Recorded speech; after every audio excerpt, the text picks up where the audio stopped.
Sorry, to All American Lover. Mark Shard, $100 blowout. 7 Group 1s for him. And Better Eclipse will get the win. Citrine has to get busy. They hit it.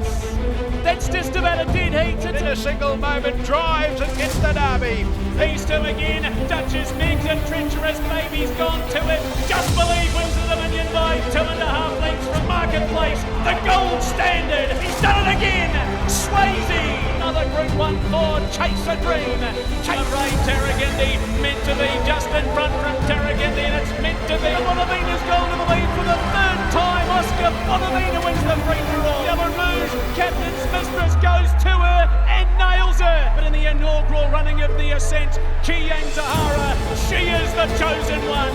Better Knuckle Up wins the Velocity. Merlin wins the pacing free for all. Panel winner Group 1 and Beto. Smegson and Zachary Butcher. The spotlight's yours. Raise your glass and honour the lady, Kiyang Zahara. The Kira Rocket, a huge moment for Tom Bamford. Walked by Faith and Craig Ferguson with the New Zealand Derby. More moment driving the inside. Photo finish. Smegson. What a win. What a Republican Party gives Carla Dalgety another moment to remember. Steve McGee edges the 800 for Sam Otley, and it's history here at Patterson Park as Otley grabs the ton in style. Republican Party and Carla Dalgety.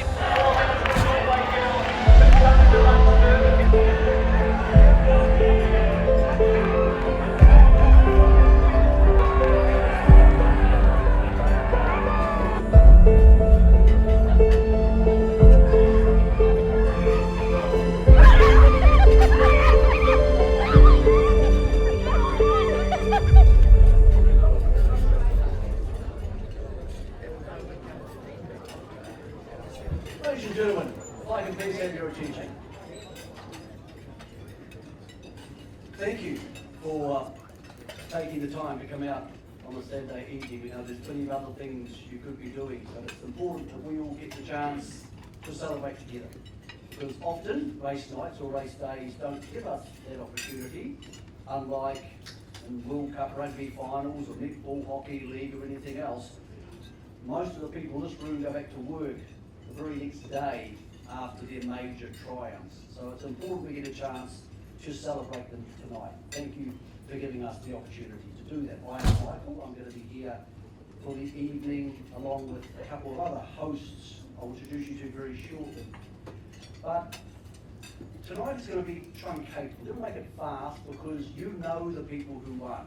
So I'll make a deal with you. We're not going to extend it too long. But you have to make your part of the deal is if you know someone who wins an award, when you do have that dinner break, you go congratulate them, you give them their special moment. Because as anybody who has been a stable hand or stood under a horse, shoeing it, driven the truck in the rain, paid those bills as we all do, without a lot of thanks sometimes, to those who have worked horses in the mud, and to everybody who has taken the huge gambles that some people in this room have taken to buy stallions and brood mares and go through the heartache they can engender into your life. We all know that to sit in this room is something which has had so much luck and so many things to go right. And your horse, your stallion, your mare, or your stable, or your skills have got you here, then you have done something very special. So we celebrate with you this evening. Before we introduce our co-hosts for the night, I'd like to thank NZB Standard Breed. You have been a breath of fresh air to James and Cam and the team. What you guys have done in the last 5 years has provided economic fuel for the industry, the sort of fuel which has kept people going. To Harness Racing New Zealand and its board, firstly to Brad, to you, just another Australian who came here last year to get our money, but you're one of the ones we like, Brad, so you can keep on. You're doing a super job, mate, and the rate of change has been exponential compared to what we're used to. To the board of Harness Racing New Zealand, I don't know why anybody would want to go on the board. It tends to be a relatively thankless task. But I thank you, and so do the people here who have seen an industry which was on the brink of not being sustainable, changed to something with a very exciting future, a future that we saw manifest itself on this very track here. For example, on show day, or at Cambridge on Legends Night, and so many times in between, including the return of $1 million racing to Addington for the Cup. I'd like to put your hands together to welcome to the stage, because we realise that guys from Auckland and those big fast talkers aren't everybody's cup of tea, so we've got a South Island version of me to help out tonight. So this is what I would look like if I was a farmer, if I was a bit younger, a bit more rugged, and if I could grow a beard. Put your hands together for Matt Markham.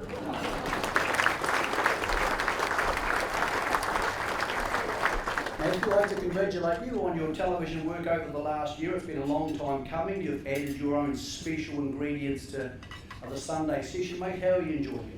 Yeah, thanks, Mick. You keep that flatter out. We're going to get up on just fine tonight, I think. No, really enjoyed it. It's been nice as a lifer, as I like to describe myself in harness racing, to be able to play just a small part in the promotion and the building of turnover of the sport that I grew up with, the sport that I love, and the sport that I probably live for, to be fair. So, really enjoying it. Finding the feet still. Just ask Marianne, I am behaving, I think. We'll see how that goes, but no, onwards and upwards, and really enjoying it, mate. Looking forward to being a part of it tonight. Mate, it's going to be a lot of fun tonight. We are going to have a truncated interview sequences tonight because there's so many people who deserve these awards. If Matt is the nicer, hairier version of me, we also have a nice version of Greg O'Connor. Richard Bromley is going to come up to the interviews. Richard, you'd like to the stage. Everybody knows Rich. It's big shoes to fill because your little buddy Greg is off playing golf. He made the cuts. He told me today he made the cut at the over 50 golf championship. Does that mean you won? And he didn't think it was very funny, so you didn't win. But you got a pretty cool job tonight because you get to talk to the winners. Absolutely. Good evening to you, Mick, and very interesting introduction after you, Matt, and very good evening to you, one and all. Yes, Greg O'Connor lookalike. I'm not sure about that, but yes, I will be out and about doing a bit of roving reporting and a bit of Facebook interviews as well. So really looking forward to working with you, gentlemen, and the people out and about a wonderful sport of harness racing. Yeah, there's some amazing winners coming up tonight because there were so many amazing performances, both human and equine athletes over the last 12 months. Of course, we are celebrating 2024. So to the team at Harness Racing New Zealand, to Courtney and everybody who's helped her, thanks for getting this together so quickly. It's not an easy thing to put together. We'll have some music throughout the night. We'll have time to talk to everybody. Acoustic Solution is here. The guys do a great job. And then later on, we can all have a chance to settle in and have a drink. Other things you need to know about tonight, if the building catches on fire, you should probably leave and go somewhere which is not on fire. Same with earthquakes and that sort of stuff. There's an exit there and some signs of exits flooding around. And yeah, that's about all you need to know. Everything else is pretty easy. There is a best dressed man and woman, which will be given out after you have dinner. It's going to be at 7 o'clock, so that's not too far away. There's going to be a couple of other draws after dessert, and also for our drivers who are here. Thank you for everything you do during the year. You are the rock stars of the industry, both male and female. And if you enter into a draw tonight, just by being here, you get a chance to win a one-piece driving suit, one of those American private suits. So please enter the draw. And Matt, you don't get a chance to win one of those? No, Michael, hands. I don't think they make them blue enough, so I think we'll be okay. I walked you down there. Oh, you walked straight into that. Well played, Matt. You got that pretty right. By the way, as you walked in, you saw a age group contenders board. So that's all the horses who are in the age group awards tonight. If you own one of those horses, or train one of those horses and you're the representative for that horse tonight, please feel free to take that home with you as a memento of this wonderful occasion and just how far you got, because you breed so many horses a year. To be sitting in here is literally a sort of 3% of the industry top job. Here's how it's going to work this evening, because Richard will be doing a few interviews. We'll have a few of them up on stage, but if we can please have our sponsors, as each award comes up, come and join us on stage. And if you are someone who's lucky enough to win an award, come through this way, please grab your trophy, then go get your photograph taken outside as quickly as you can so you can get back here and celebrate with everybody else. We'll have plenty of time to shake hands and do all that in between. There is good news, and there's bad news, but there's some good news that follows the bad news. The good news is, we're not going to have interviews with everybody tonight because I know that makes people nervous and it makes like a 5-hour night and you don't want that. So the good news is, if you have a horse nominated, there's a good chance you're not going to be interviewed, so you can now get on the drink. You don't need to be nervous anymore. You're not going to think to yourself, do I have to talk to him or younger version hearing me or any of that sort of stuff. You don't have to think about it. You can just get ripping into it right now. Get a head start. The bad news is Richard's doing some interviews. So you're not going to know if Richard's actually going to interview and it's going to be on Facebook. And I did this at Kamara a couple of years ago and that stuff never goes away. So that's the bad news. But the good news is that there's about 5 nominees for each award and there's only one winner. So there's an 80% chance you're not going to get spoken to. So go back to the first point, you can rip into it now and have a good night. Right, let's get started. We're almost set to go. Matt, when you think about the season, because you get to vote in the awards, as do I, and it's a real privilege, thank you to Harness Racing New Zealand. It's vastly different from how this used to be. We used to vote, I reckon it took a minute, because every category just felt like you knew them off the back of your hand. But the season, because it is now the calendar year, and last season was the best example of this, tends to be feature races, a bit of a winter break, and feature races.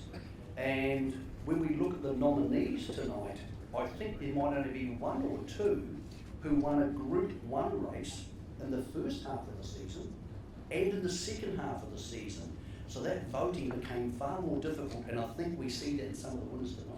I 100% agree. Sitting down looking through the list of contenders, it was clearly evident, because in years gone by, as you said, it's been a 1-minute job. You sit down, yes. I question myself whether some of those horses actually won a race, won that particular race in 2024, and go back through the memory bank to remind myself. But I think what it's done is it's enhanced our harness racing season to the point now where we're not just defined by 1 or 2 months of the year. We're now defined by a 12-month calendar, and this development of the schedule for major races and group races has been a really positive step forward. And as long as we keep remembering what's happened in January, February, March and April, by the time we get to October, November, December, we'll be fine. Yeah, look, I think that a lot of people who vote on this do take it really seriously. So you are in good hands. On the subject of those who were winning group races at either end of the season, I see lots of faces here from the North Island, from the deep south, an area we love so much. Good luck to you all, and of course our friends from Australia.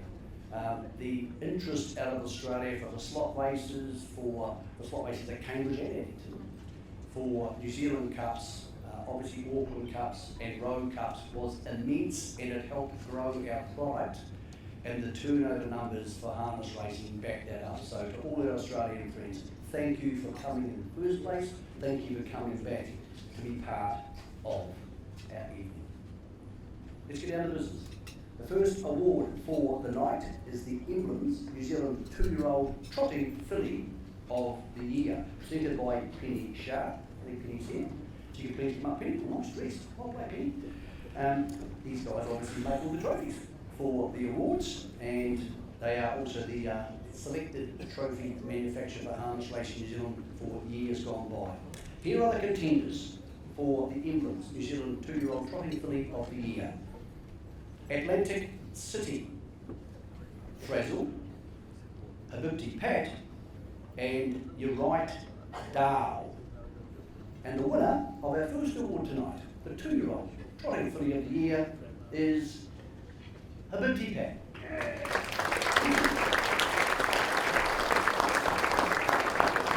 It's Habibti Pat a length in front of Frazzle. They won't go away. Habibti Pat holding from Frazzle. Then You're Right, Dahl. Habibti Pat, those going to cap it off. Habibti Pat will win a Group 1 and beat zone.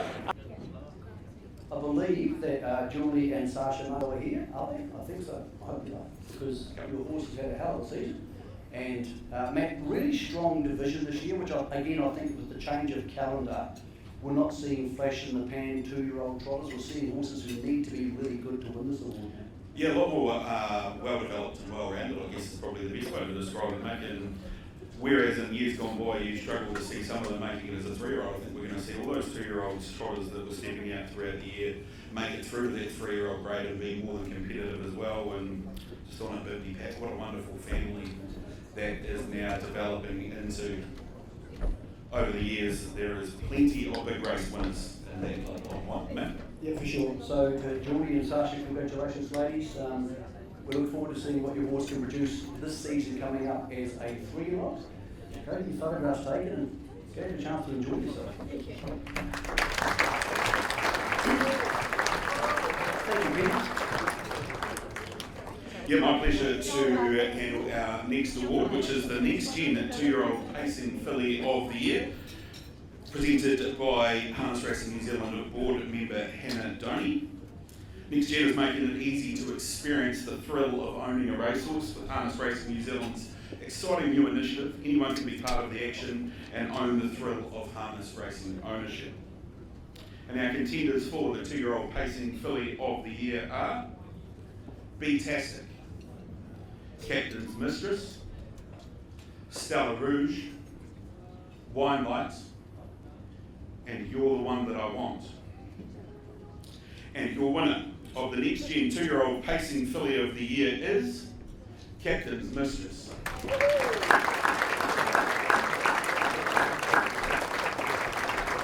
Captain's Mistress is flying. Stella Rouge, Captain's Mistress goes to her and nails her. Captain's Mistress and Nathan Williamson win the Dunstan Sire Stakes Fillies Championship.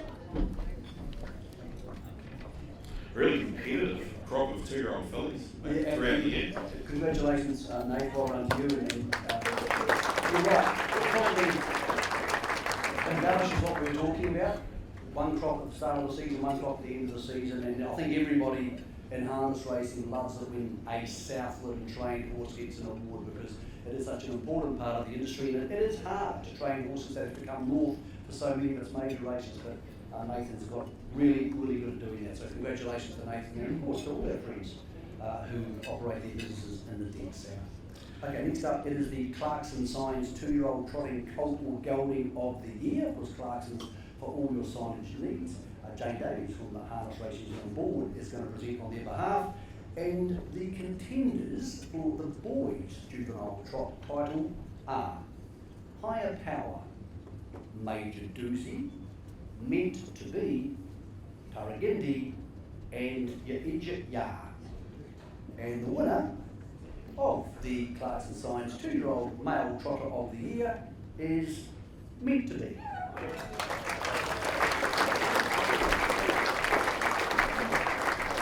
Meant to Be getting clear. He won the Harness Million, he won the Sire Stakes, and he'll cap it off with the Ace of Clubs. Meant to Be by 8 lengths beat. Do we have anybody here from the Meant to Be team? Or anybody who would like to buy a second-hand trophy? Alright, you come there, oh, Katrina Burton. Great to have you guys here. And then, good on you, mate. Yeah, Matt, he's a problem. Sometimes a 2-year-old tries, you go, maybe, but no, not it. No, straight from the first time you saw him on the racetrack, you could tell he was a pretty serious horse, and once he learned what the racing game was about, he's done 2 still, mate, for him. Yeah. Next award for the night is the Tyre General 2-year-old Pacing Colt or Gelding of the Year. I'm going to ask Vinnie Newman to come up and present this award. If you go down into the car park tonight, you find a flat tyre, Vinnie's the man to talk to, he'll sort you out. Need tyres, get in touch with the team now. Your contenders for the 2-year-old Pacing Colt or Gelding of the Year are Cyclone Geordie, Got the Chocolates, Marketplace, and Rubera. And the winner of the Tyre General 2-year-old Pacing Colt or Gelding of the Year is Marketplace.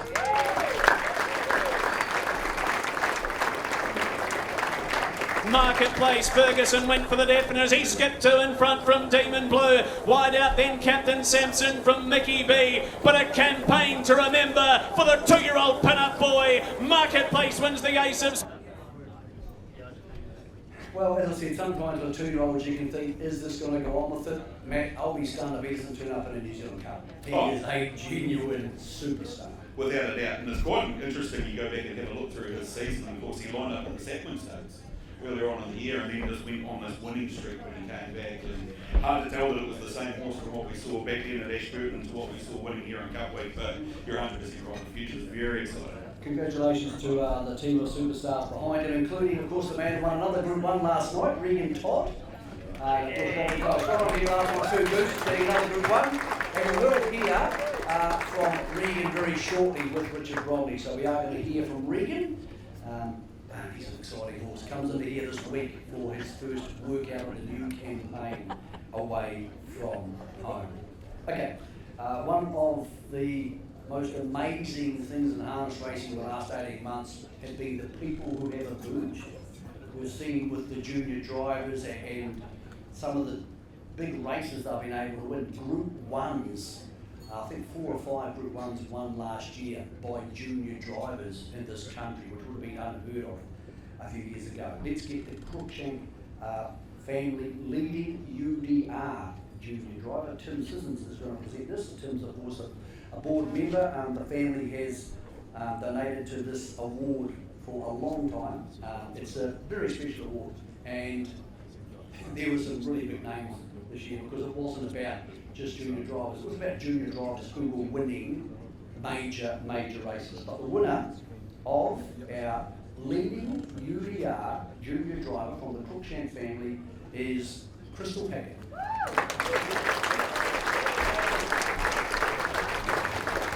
Mark Shard under the arches is flying home. Mark Shard over the top of the Merlin and Don't Stop Dreaming. Mark Shard, $100 blowouts. Crystal Hackett, Group 1 winner.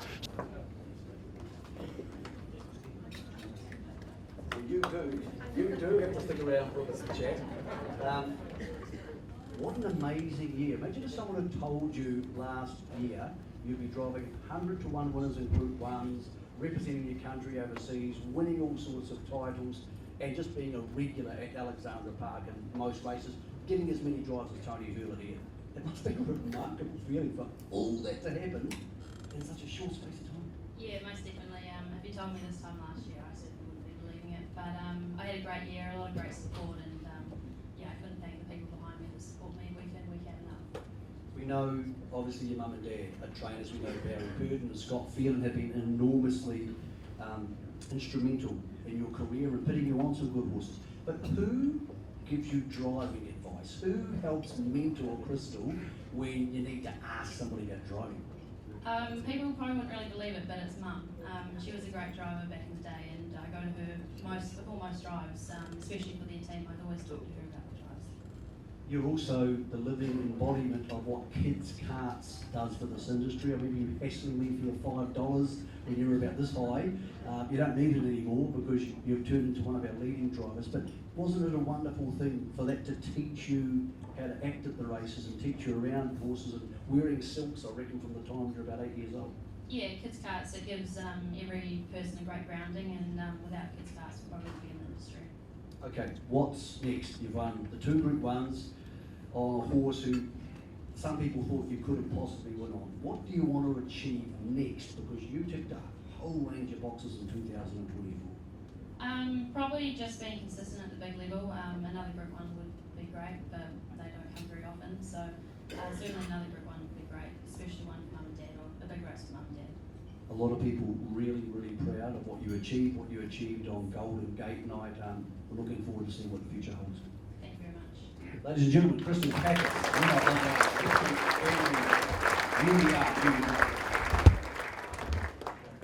bet you're quite pleased you don't have to pay her $5 for a winning drive these days.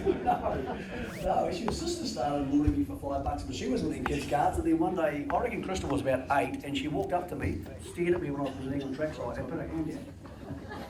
And I went, what? And she said, I won tonight. So, there you go. Fair to say, ambition was never a big issue for Crystal. Let's get to Richard Romney. I think Richard's here somewhere. We've got Cam Gray with us, and doing a super job, and a really important time of the year for them coming up. The sales starting up at Karaka next Saturday. Absolutely, you caught up with the principal sponsor, Cam Bray from NZB Centrebred. Busy time of year for you, and of course aligning yourself with HRNZ, and of course the sales and the awards, important part of the business club for you guys. Oh, it's a huge part, and you flick over the back of the program, it shows you 55% of New Zealand breeds winning group and listed races eligible throughout Australasia. So it's about celebrating success.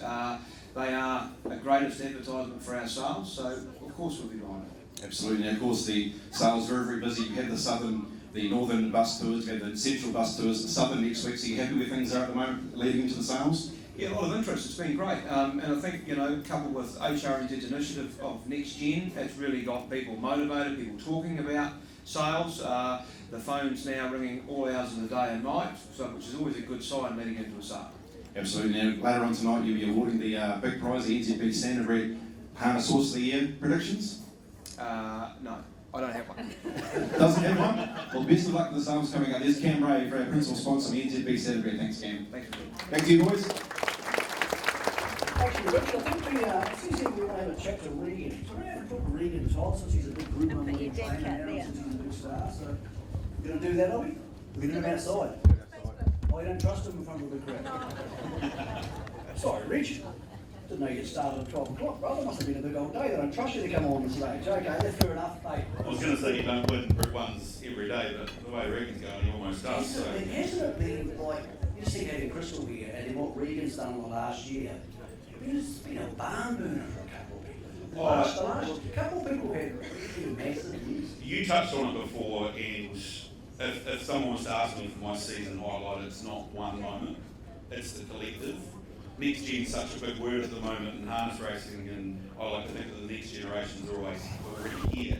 You have a look at those results from 2024, we saw young under 35 trainers, drivers, owners, all tasting that Group 1 winning feeling, and not just Group 1s, of course. I mean, I think we saw one of the best junior driver premiership battles we've seen for a number of years, between 3 drivers over the course of the last 6 months. The highlight for me from 2024 was this continued emergence and next step up of the next generation of harness racing people. Well, remarkably, even the Australians who Cam Hart, Jason Grimson, of the Sugars and Tubs, and Jason Lee. So there's some solid young people. Man, that's what we got here tonight. By the way, just talking about the sales next week, obviously the last 2 Fridays, we've had 2-year-old racing at Eddington and Alexander Park. The new system clearly working. We've had $12,000 bonuses going to people who are smart enough and have the right horses to buy to get up and about. Those bonuses can be yours next year if you are buying next Saturday. They come around really quickly, and a lot of those horses, when you have an average of around between $40,000 and $50,000, those wins are half paying for the horse. That's the reality of racing in the new 2-year-old market. Matt, from 2-year-olds to 3-year-olds. Yeah, the next award is the Harness Link 3-year-old Trotting Filly of the Year, and I'd like to ask Brad Reed to come forward and present. Harnesslink.com, the racing website dedicated to worldwide harness news. Plenty of good reading on there. Your contenders for the 3-year-old Trotting Filly of the Year are Empire City, In a Single Moment, Kiang Zahara, and Princess Sadie. And your winner of the Harness Link 3-year-old Trotting Filly of the Year for 2024 is Kiang Zahara. The Peter Lady is going to come forward and accept on behalf of the Connections. She won the Ascent, she won the Oaks, and now she'll top it off with the Derby. A thrilling treble. Kiang Zahara, we salute you. Amazing what she brought to show day, amazing what she brought to late November, early December. Matt, I'll make it easy for you. You've been doing this for a fair while now. Is that the best 3-year-old trotting you've seen in this part of the world? Yes, without doubt. She was very close to being my favourite moment of 2024, and not actually. Which one? Well, the Ascent, and about the 500 metre mark here at Addington when Jason allowed her a hint, and she put to bed some pretty good trotters. It wasn't so much the way she ran away from them, it was the crowd reaction. Yeah. The seating bowl up here at the 500 metre mark at Addington all started clapping. She still had a quarter to run. I haven't seen that on a racetrack, and I haven't been around as long as a lot of people here, since the I Can Do's it, Auckland Reactor, and go back even further, Wild Creek sort of days. People clapping before a horse gets into the home straight was something pretty special to be a part of and be able to witness. Yeah, well, she's an Australian. We think, obviously, all the Australians, the time and expense of coming here, so of course to the slot holders who got her across here. So you guys had to invest in that slot, and without her, or your money, she wouldn't have come here and stayed on for the other 2 races. So for the Breckens and to Richard and everybody involved, thank you very much for what you did on behalf. I don't know everybody in the syndicate. From 3-year-old trotting fillies to what is always one of the glamour awards, and that's 3-year-old pacing fillies, because over the last 20 years we have had some outrageous fillies.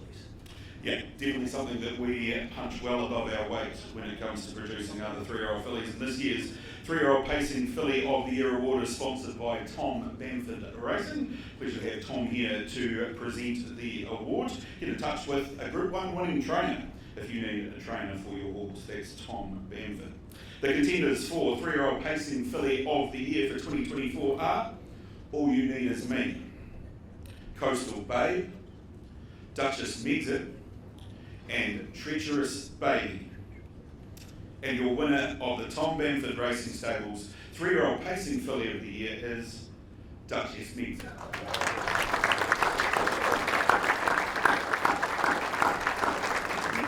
Duchess Megxit has gone to the lead from Classic Elegance, and All You Need Is Me. It's Duchess Megxit and Zachary Butcher. The spotlight's yours. Duchess Megxit won the Oaks. It's great to have you here, Thomas, and the family. Obviously, we know it's a family affair with this horse, and mate, we're all enormously thrilled with what you guys have been able to achieve. Matt, when you talk about this horse, this class, it's the embodiment of what we said. All You Need Is Me could have won this award at different stages of the season. Treacherous Baby could have won it. Coastal Babe could have won it. So to win it, she's had to be an absolute ripper of a filly, and the promise of much more to come. Oh, definitely, Mick. And, you know, that is the exciting part, is we've still got plenty to come, and congratulations to Thomas and the Patterson family. Very huge supporters of the harness racing industry, Mick, through sponsorship and many other avenues as well. So always fitting to see them winning races. Okay, let's move on to the Dunstan Feeds 3-year-old trotting boy of the year. Kristen Hill is here, looking lovely, to present the award. Of course, Dunstan Feeds well known as a sponsor in both codes, and they are enormous supporters of racing. So to Big David and the team, we love having you guys involved. The contenders for 3-year-old male trotter of the year: Bring On the Muscle, Father Time, Look to the Stars, and Paramount Kiwi. Voting for this was close, but the winner is Father Time.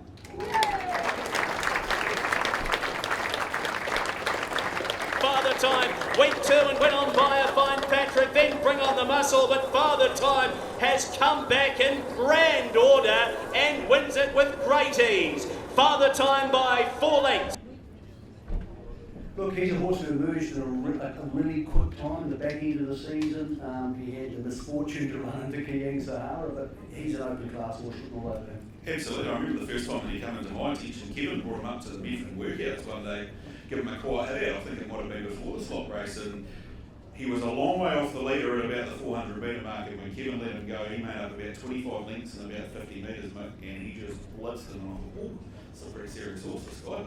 Congratulations to you, Kevin. It's great to see the colours back out there behind a good horse. I've been on a good horse for most of the decades I've been alive. I think going back over the last 30 or 40 years, but of course we all remember your dad's exploits as well too. So to the Townley family, to all you guys involved, congratulations on a great horse who we know is going to end up in open class.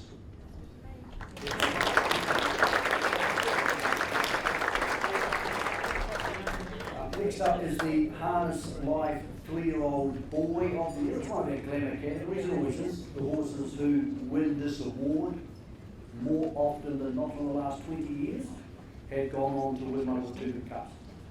That's how hard it is to be the best 3-year-old boy in New Zealand. Kay Robson Thomas is here. More than racing, check out their website, harnesslife.nz. The more information and content and more websites we have with harness racing on, the better. So thank you, Kay.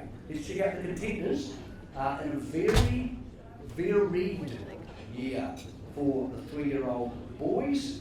The contenders are Better Knuckle Up, winner of the first slot race of course, Chase a Dream, Cold Chisel, Dreams Are Free, Hadron Collider, Harrison John, another Derby winner in Major Hot, Vesson, and another Derby winner in We Walk by Faith.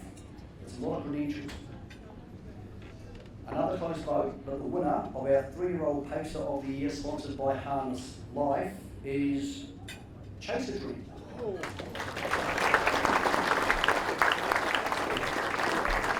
Chase a Dream, the leader. Orange look left, orange look right. There's nobody coming. It's Chase a Dream inside the 100 metres. Hadron Collider running on from its stuff, but it's another Group 1 for Chase a Dream.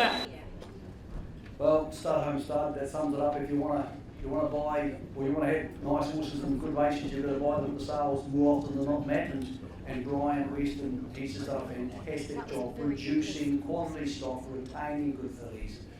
He's got it right, and therefore the horses get right on the track. He's had it right for a very long time. I understand Chase a Dream has been sold in the past week too, now in the ownership of Chris Ryder and Mark Purdon going forward. Could be traded now, very shortly. We will see. Thank you for that news reporting. Oh, hey, I'm all about breaking news, mate. You know that. Next award for the night is the Gavel House newcomer to training, and I'd like to invite Grant Inglis to come forward and present this award. If you need to sell a horse, get in touch with the team at Gavel House. And our contenders for the Gavel House newcomer to training for 2024 are Corbin Newman, Tom Bamford, Tyler Jew, and Zev Meredith. And your winner of the Gavel House newcomer to training for 2024 is Tom Bamford.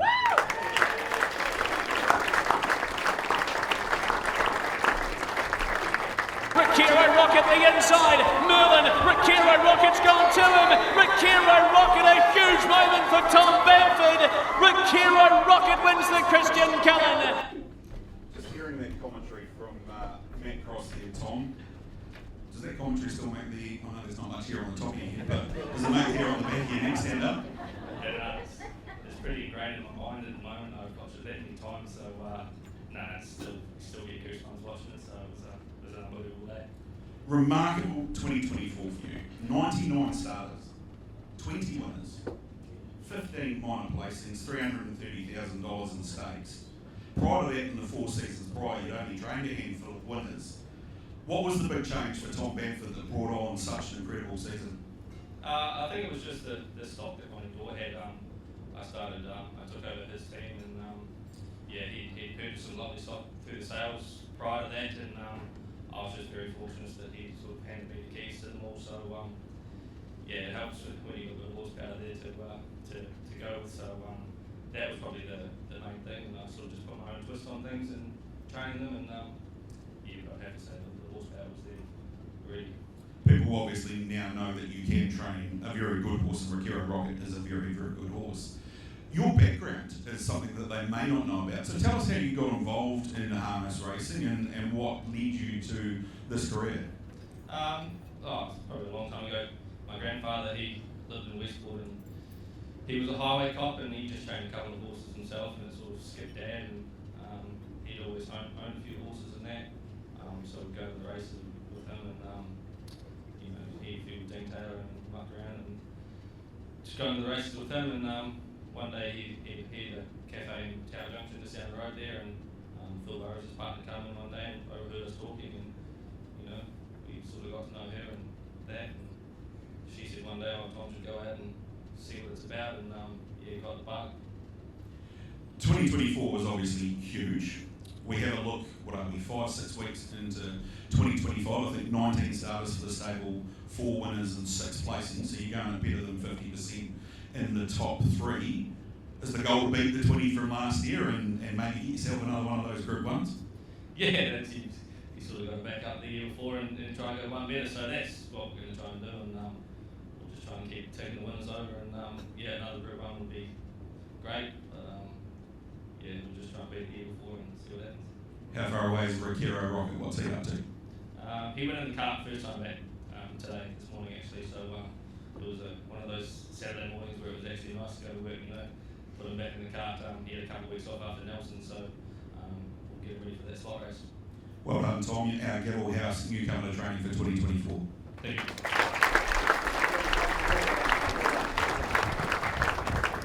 I should have actually known that Rick Arrow Rocket was back in the cart today, Mick, because I think every time Tom takes his cover off, I get a Snapchat from him with the little rocket emoji, so you know exactly what horse he's talking about. Well, it's also a good example of how much work goes on when he's back first down in the cart, first fast work out, all those sort of things to first off the property and then trials and races. So it's a remarkable story. That is really some of the ones who aren't so fast.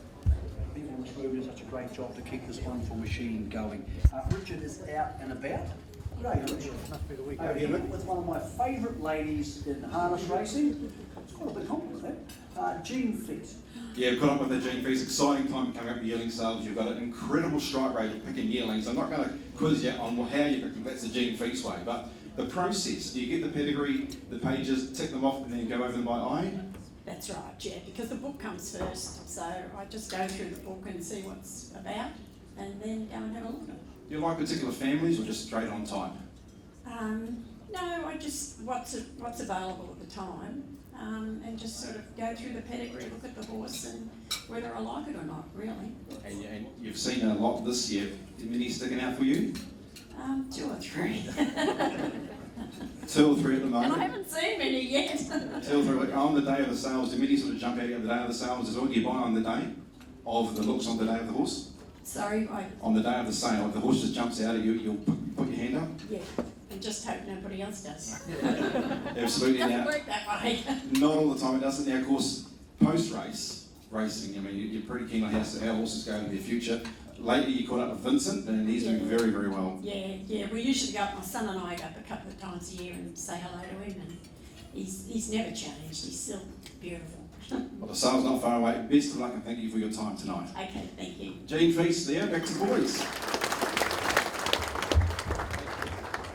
Thanks, Gene. Thanks for the time. It's great to have you back here. Some of you have had so much success and have helped so many other people in our industry. Let's move on to the 4-year-old trotting mare of the year, sponsored by one of the great sponsors in all of harness racing in Australasia, in Garrard's. Kim Butters here on their behalf. Of course, Garrard for all your human and horse gear. The contenders for 4-year-old trotting mare of the year are Aroa Kenny, Belnege, George Elliott, and Kiss and Run. The winner is Aroha Kenny.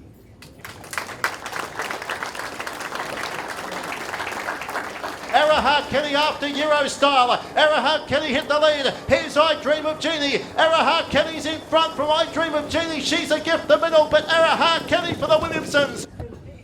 Nathan Williamson accepting on behalf, of course. It's always a family affair with the Williamsons, and what an amazing stat will be made through back over the last 25 years. And all the horses they would have been nominated for trotting all of these awards. But I would say, I've got 3 or 4 nominated tonight. I would say there's barely been a season I can remember the last 20 years they didn't have horses. Oh, 100%, and they continue to produce them too, Mick. Achieved it first, actually. I'm just going to keep throwing in little stats as we go through the night. Is that what farmer means? First 4 at Omacare.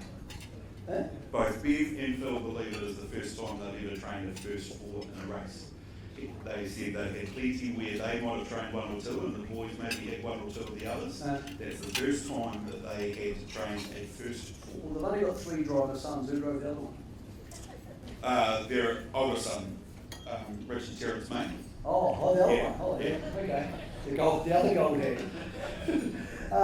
All right, let's move on to 4-year-old pacing years of the year before Matthew brings up other stuff we don't know. And it's presented by Record Farms. So to Karen, the team, we know what you guys do for the industry, and we don't need to convince anybody of all the incredible sponsorship and what you have done in building one of the great standardbred nurseries, not in this part of the world, in the world anywhere. So we're looking forward to see what comes off the property over the next decade. 4-year-old pacing mares. The contenders are the Kelso, Mantra Blue, Sweet Diamond, and Treacherous Girl. And the winner, again, with a close vote, is Mantra Blue.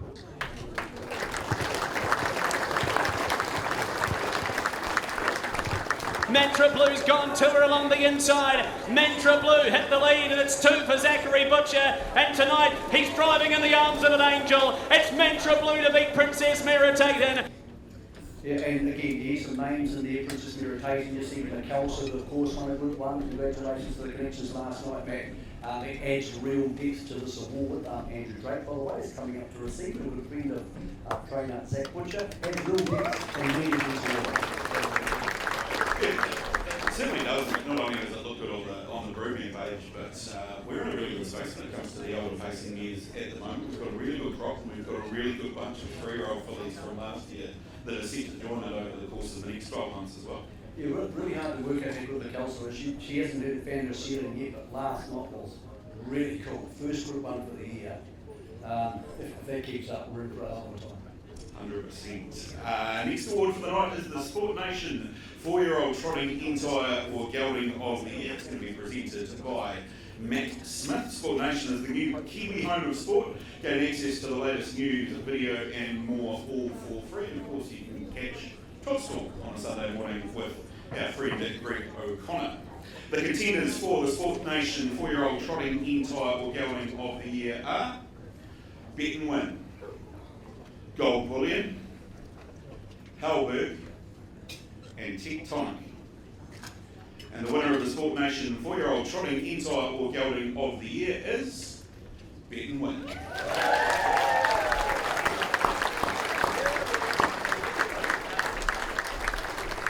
Bet and Win kicked at the 100, 2.5 in front, Fiery Bandito and Oscar Bonavita, but here's 7 in a row. Bet and Win won it. Bet and Win by 2 lengths. All right, I know I'm not supposed to interview you on stage, but I just have to ask. This is a big deal, winning this award, but there's a far bigger deal turning up in your life. What will either be in days or possibly hours. So, David, just jump on the mic, because it's not every day we get to talk to a new father coming on board. Pretty bloody exciting. Yeah, I think I'm actually more nervous for this one than I was for the first one. The first one you're allowed to have no idea, the second one you're sort of supposed to know what you're doing. Pulling stunts now, or just doing that? Probably enough for now. Especially if you've got a good horse, you're going to lose some traffic. Hey mate, congratulations on the horse. To you on stage, congratulations on what's just around the corner. I believe potentially Tuesday. Yeah, thank you very much. Thanks guys. Congratulations to the white and all the others, of course. Pretty cool time. Pretty cool time. I can't say I paid much attention to that horse. Does it go all right? Pretty cool division, mate. Nothing to talk about. To be honest with you, those 4-year-old trials coming through, because we know that Oscar can't be around forever. He can muscle man as great horses as they are. And Just Believe is already retired, so we need those horses coming through it. He's a real one. He's a proper horse. So looking forward to seeing what he produces. Maybe even an Infinite Dominion and different slides. Yeah, 100%. He's got a big year ahead of him. And just for anyone that didn't realise, Stacey for my sister. So thanks for the nice deal. And next award for the night is the HRNZ.co.nz 4-year-old pacing entire or gelding of the year. We asked David DeSoma from Harness Racing New Zealand to come forward and present this award. Fields, forms, stories, and everything in between. You can find it all at HRNZ.co.nz. Really deep category, this one. Your contenders for the 4-year-old pacing entire or gelding of the year are Ultimate, Charlie Brown, Dalton Shard, Don't Stop Dreaming, Merlin, Rakiro Rocket, and Sooner the Better. Your winner of the HRNZ.co.nz 4-year-old pacing entire or gelding of the year is Merlin.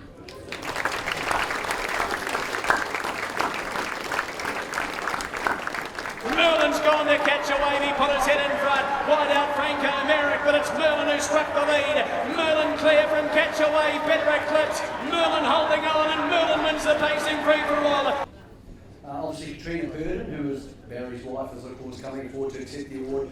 Dean Shannon, who is the owner of Merlin, apologised he couldn't be here tonight. Obviously he is in a very busy role helping to do such great things for our industry with Ian Tane. He's got a great horse, and I'll tell you a funny story, man. I spoke to Dean during the week and I said, oh, what's these couple of weeks looking like? Yes, I'm coming to the sales, can't wait to get here. He said, I've always wanted to have a horse I owned. He owned sooner than me, but a horse he owned by himself, you know? A horse that is his in entirety to go to the Miracle Mile. I said, that must be so exciting. He said, well, actually, I have to go to Elliston for Champions Day. So, poor old Dean, he's always working. He is relentless. He's also relentless at the sales and the amount of money, talking away from Ian Tane, of his he would have paid through this industry in the last 20 years. Would be absolutely staggering. I think a lot of people really enjoyed watching Merlin win the race by grooms, which will now become, of course, a race by venture, and he will be there again. Okay, from horses, we head back to people. The Future Wealth Stable Hand of the Year. Anybody who's ever been involved with a horse, owned it, trained it, anything to do with it, knows how important the stable hands are. Stevie Golding, on behalf of his brother Matt, the financial boys. Here Stevie's going to present the award, and they're good fellas. I had a horse with them, they didn't rip me off, so clearly they were can be trusted, which is good news. This is such an important award because we don't often hear about these people. Our stable hands who do all the work on trackside, we don't hear about them on HRNZ, we don't get much of a chance to even talk about them. But I'd like to invite our finalists to the stage, and then we can just, I want to have them all here, so we can just show you all these wonderful young people who are working so hard, and then we'll announce the winner, but quite clearly, to be nominated by your bosses, to be seen as worthy of this award, you are already all winners in their eyes and in ours. So if we can please ask them to come to the stage, Alana Oldham, Alison Ward, Danica Williams, Mitchell Sims, and Rena Martin. You guys can come up. Most of them are here, they're all here. Please. Three of them are here. So 3 of them are here. Amazing part to this, Matt, the I don't mean to say bosses, but certainly the nominators of these horses, of these people, had to talk about what these young ladies in this case, and also Mitch have brought to the industry. When you read it, it's really compelling stuff, and it's really, it's living proof of what hard work and passion can do. 100%, and we are very fortunate in harness racing here in New Zealand that we've got wonderful stable hands up and down the country, across the country as well, and it's wonderful now that we've got this opportunity to recognise them on one of harness racing's biggest night, and yeah. Okay, as I said, in our eyes, anybody who does what you young ladies on this occasion are doing is incredibly important in the backbone of our industry. So we're going to give the trophy to, even though there are 5 winners of this award, the trophy goes to Danica Williams.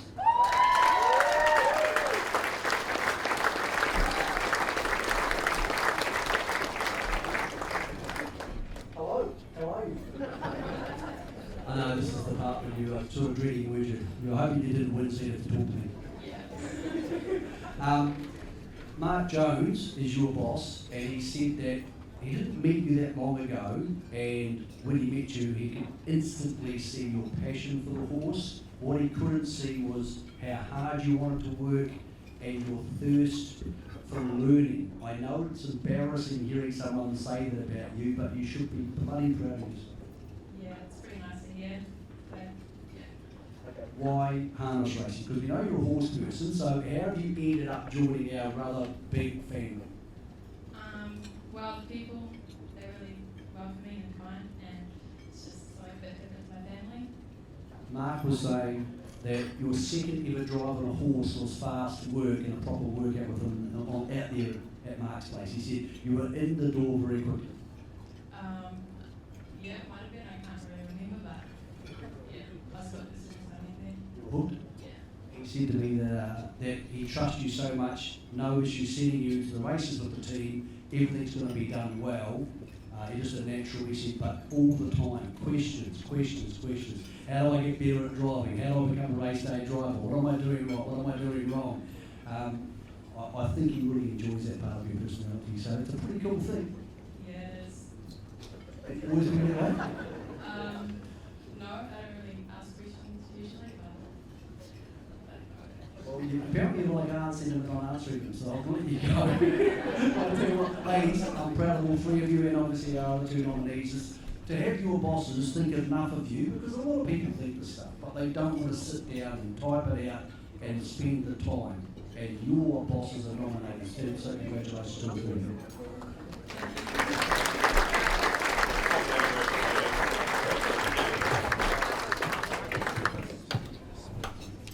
Right, we're in trouble, Michael. We're in trouble. We're in trouble. Are we running late? We're running late. It's not our fault, these people are doing that late. Yeah, it's probably my fault for ad-libbing and adding a little steps in for it. No. So do you want to break for dinner now? And then we can congratulate some people and go see each other and have a drink, and then we'll come back and we'll speed up the second part of the interview. You decide, you're in charge. Yeah, I think it's a good idea. Enjoy your dinner, everyone. We'll be back in about an hour's time to carry on. Okay. Thanks for a little bit of quiet, and to everybody in the room, thanks also for your politeness during that first segment. I know what it's like, you're here with your friends and family, your loved ones, your mates, you want to have a couple of drinks, fully understand it. We want to give people the chance, the ones who are being interviewed, to hear their comments. Matt, I'll get you to take this over in a sec because we'll get the cough. But we do have now the Best Dressed Awards, which Courtney, who organises, thank you, Courtney, is going to present.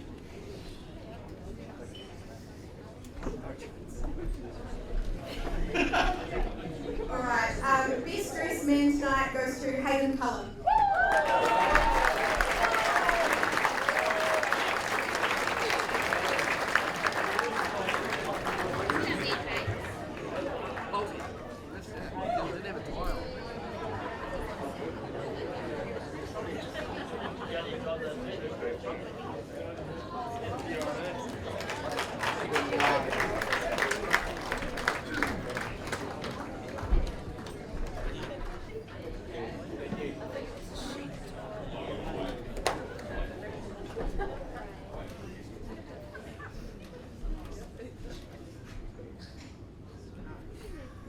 And the Best Dressed Lady is Danny Stevenson.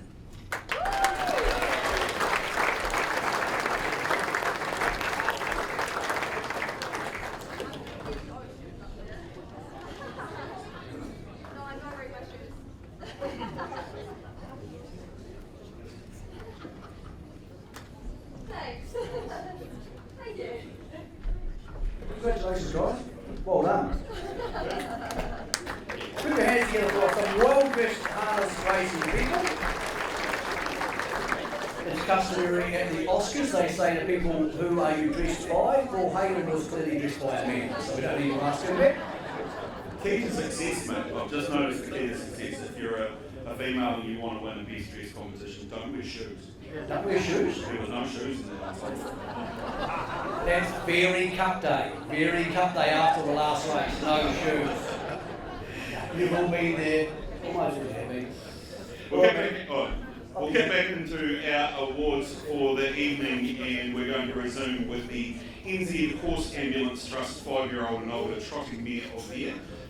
Joe Starr to come forward and present on behalf of the NZ Horse Ambulance Trust, who are doing a great job providing care to horses on our racetracks. Our game is so much better for having the horse ambulance with us. Your contenders are Congrazia Love, Eurostyle, Faith in Manchester, One More Moment, Queen Elida, and Rata. And your winner of the NZ Horse Ambulance Trust 5-year-old and older trotting mare of the year is One More Moment. One More Moment's coming hard. Congrazia Love the outside. Congrazia Love. One More Moment. Dive in the inside. Photo finish. One More Moment. I think the Candy Man. He might have blown them out. Well, we mentioned Matt talking about horses that at different times of the season excelled, and she excelled at a really important time of the season because a Group 1 Mears trolley race never been held in this country. We held one. Congratulations, guys. Your horse was good enough to win it. Remarkably tipped by Aaron White at 50-1 too. So, Yeah. one of the other great parts of the story, though, Zeev does get most of the credit. Well, congratulations on your horse. Well done at time. It's embellished to a future broodmare career. So.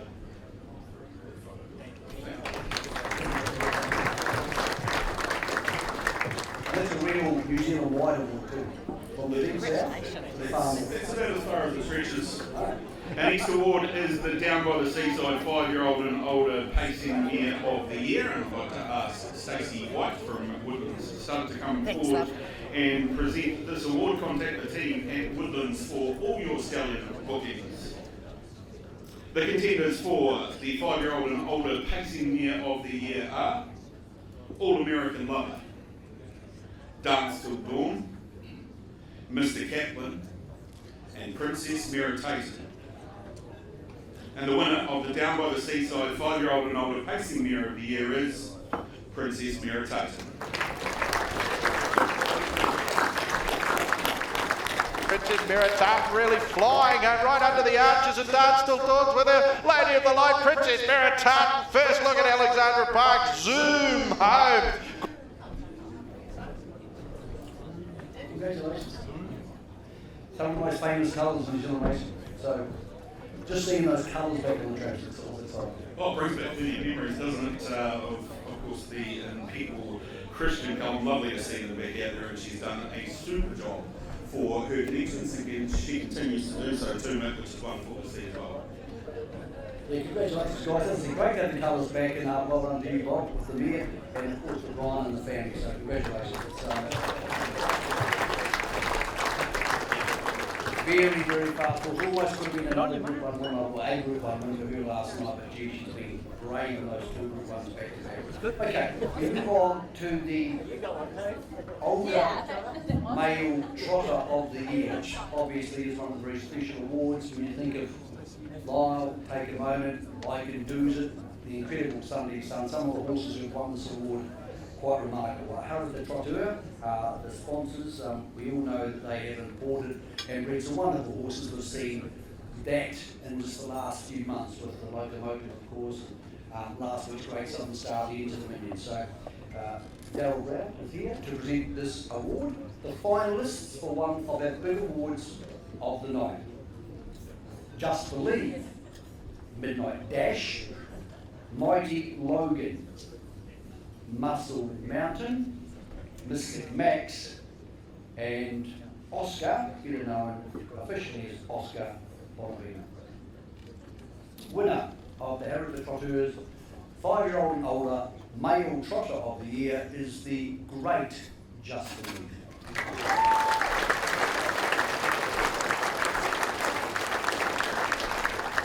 He's cruising along, Just Believe. Oscar Bonavina, 75 to go. They're not going to get to Harry. He makes the perfect raid on New Zealand. 2 Group 1s, the inaugural TAB trot. Good on you, Harry.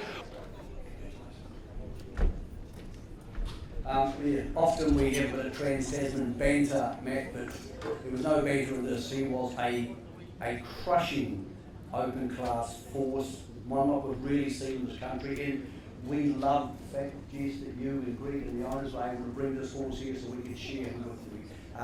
A little bit of him now we feel it's a Kiwi because he's stamped himself on our racing forever.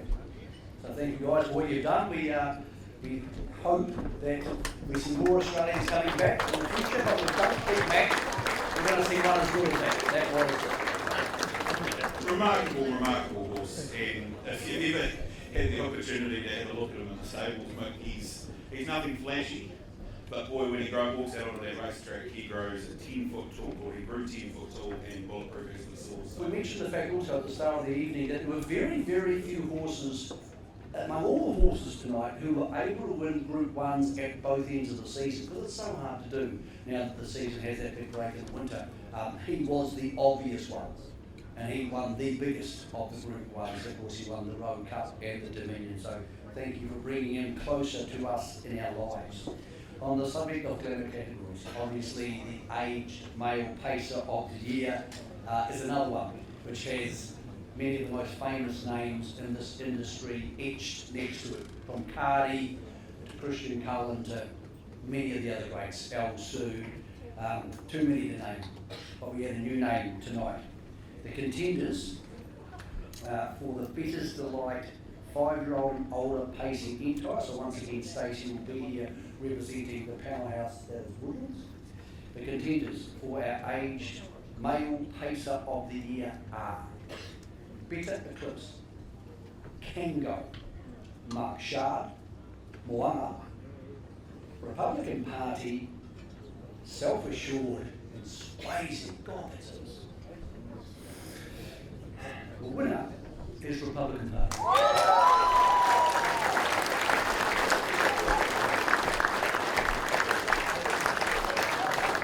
Republican Party comes strongly 100 out. Merlin, Republican Party in the Trillium Trust Auckland Cup. Merlin, Republican Party and Cardinal Getty.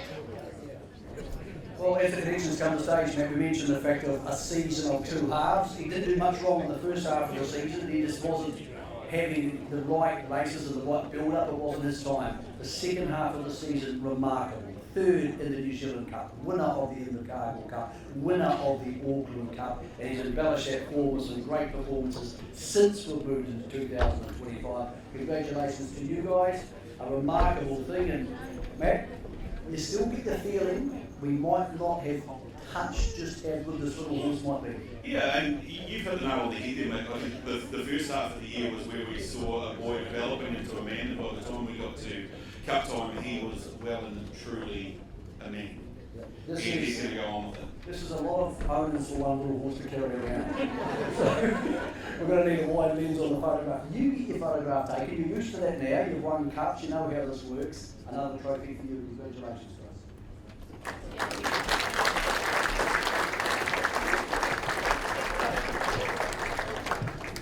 So much for buying big horses at the sale. Just believe Cronulla in the Republican Party. Oh, well. Pretty remarkable. Two of the little warriors.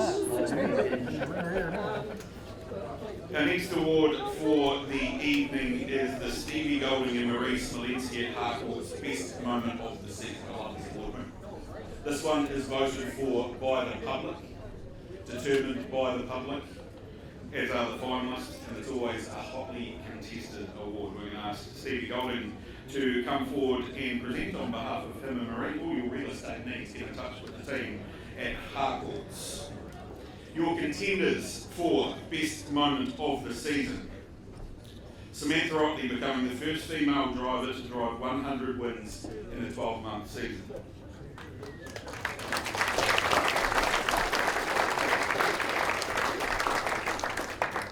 Tom Bamford's first Group 1 win with Rakiro Rocket in the inaugural running of the Christian Cullen. Crystal Hackett's first Group 1 win on Mark Shard in the Group 1 Taylor Mile, paying over $150 for the win. And B Tastic winning the Group 1 Caduceus Club 2-year-old Fillies Classic.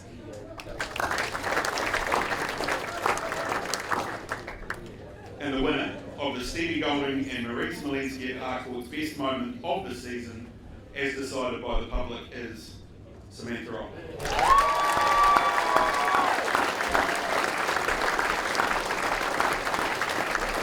Lead the inside, 1L coming strongly. It's Masterly up the inside, has grabbed the lead, and it's history here at Patterson Park as Otley grabs the ton in style.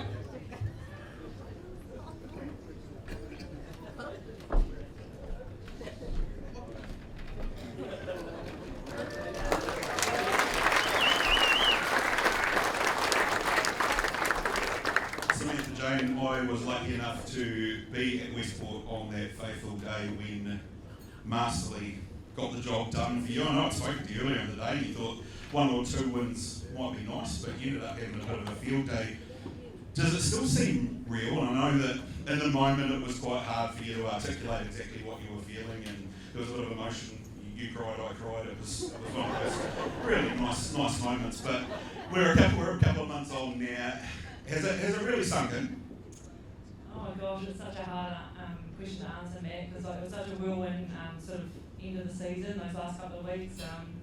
You know, as we know, we travel so much and it's so much racing and that, and you know, you're getting closer. And you know, when I went up to Cambridge and drove those couple for Arn, and that put me only 5 away, I thought, oh gosh, you know, 5's still a lot, but it's sort of doable. You know, it was only a week left of the season, and we had about 6 or 7 meetings, so. Yeah, but you know, that day at Westport, it was, like I say, if I drove 1 or 2, I would have been happy. You know, it gives me a big boost. But yeah, it was kind of funny. I got to race 3 or 4, and I drove the 3rd winner, and we pulled up, and pulled up next to Kim Butt. She goes, "Oh, you just smashed it out today, wouldn't you? Like, just get the 5 today." And I never imagined that I'd ever do that. So to do it like that, and like I say, with the people there, and you know, the you know, when I got back to the birdcage, it was yeah, really special. Obviously, we're now 5 weeks on from that moment, and the train just continues to roll. 14 wins for the season to this point, which is a pretty good strike rate going through the first 5 weeks of the year. I know I've asked you this before, but your week-to-week role is quite all-encompassing. You are obviously nearly full-time pretty much at Mark Jones Racing Stables. You're travelling from one end of the South Island to the other pretty much every week. Is there ever any point or any time at all where you think, gee, it'd be nice to just have a week at home? Probably just a morning maybe where I don't just set the alarm. As everyone knows in this industry, it's big days, and you know, it's every day. So you know, you put the hard work in and you hope to get the rewards. So yeah, sometimes, you know, you wake up and you go, oh gosh, you know, another day. But hey, when you're driving winners and you know, getting the rewards for the trainers and owners, and you know, the people that have supported me, you know, it's nothing to get up and go again every day. I'm sure we can talk to Mark Jones about that morning off. We'll leave that one with us. Look, before I let you go, Sam, I know you've got a lot of friends and a lot of supporters and well-wishers out there in the harness racing community and further afar, but I know there's a special lady sitting at the table, and that's your mum Denise, who's been a massive part of everything you've done. I'm guessing there's words that can't be used to sort of describe the impact she's had on your life, but being able to put her colours on and win a race every now and then is pretty special too, eh? Oh, absolutely. That's don't get emotional, man. Like I said, Dave, don't you start, because I'll start. Yeah, to draw that winner and mullet for mum was real special. Excellent, well done, Sam. You have produced our moment of the year.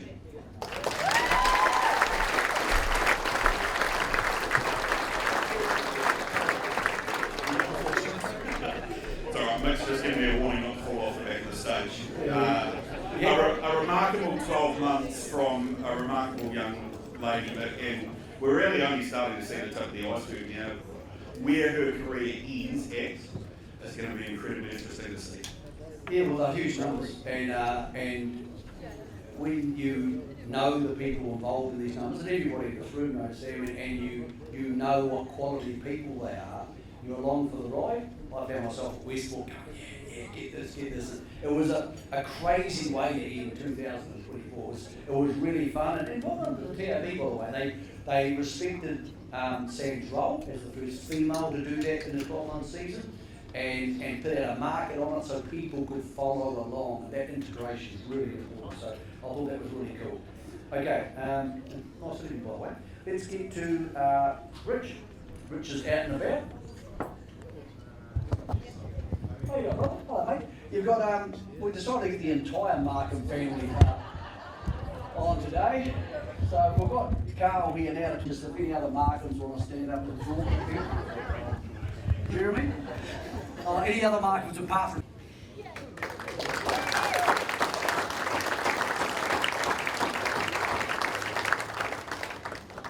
Man, what a contribution this has been to harness racing, its integration into society. It's been remarkable how big heroes become on both sides of the Tasman.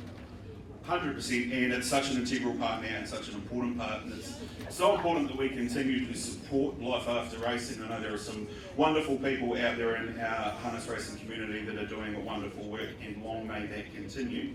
We have a wee chat to Brenda. Congratulations.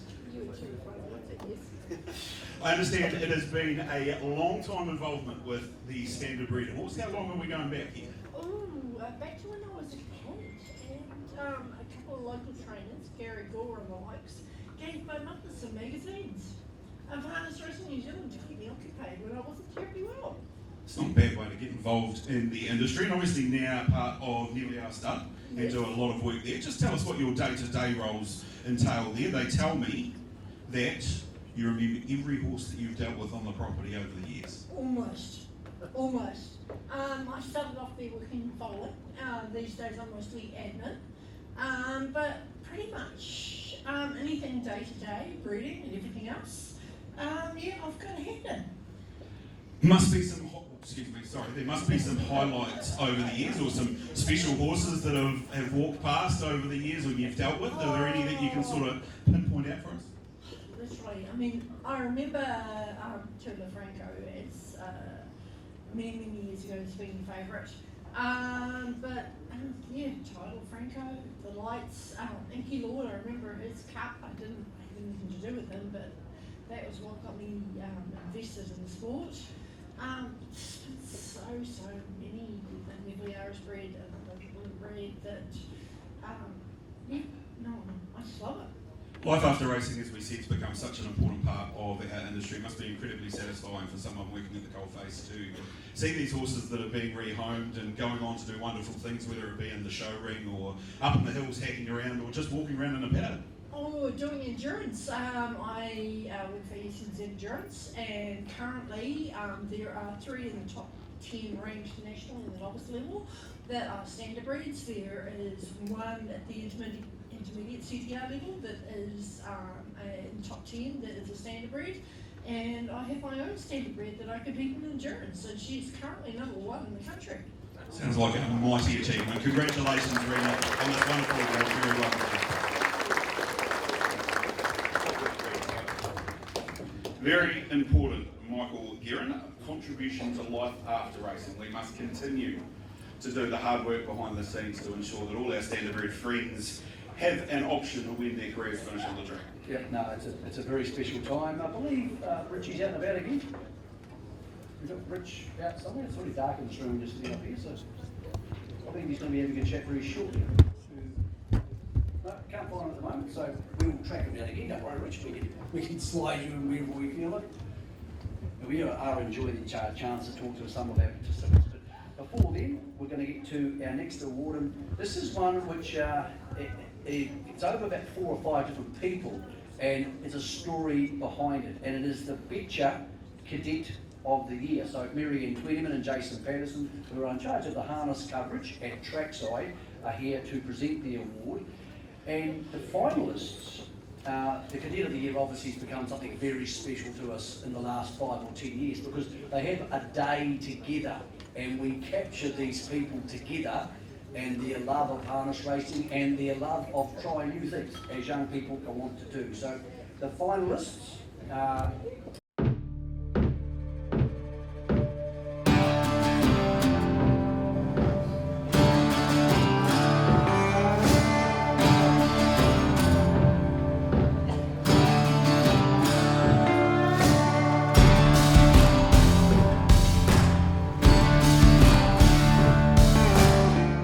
Georgia Goodman, and I work for Nathan Williamson. I just help work the horses, look after the horses, make the feeds, all sorts of stuff like that, and I also get to travel a lot with the horses, which is really cool, so I look after them when they come up to race in Christchurch and all that sort of fun stuff.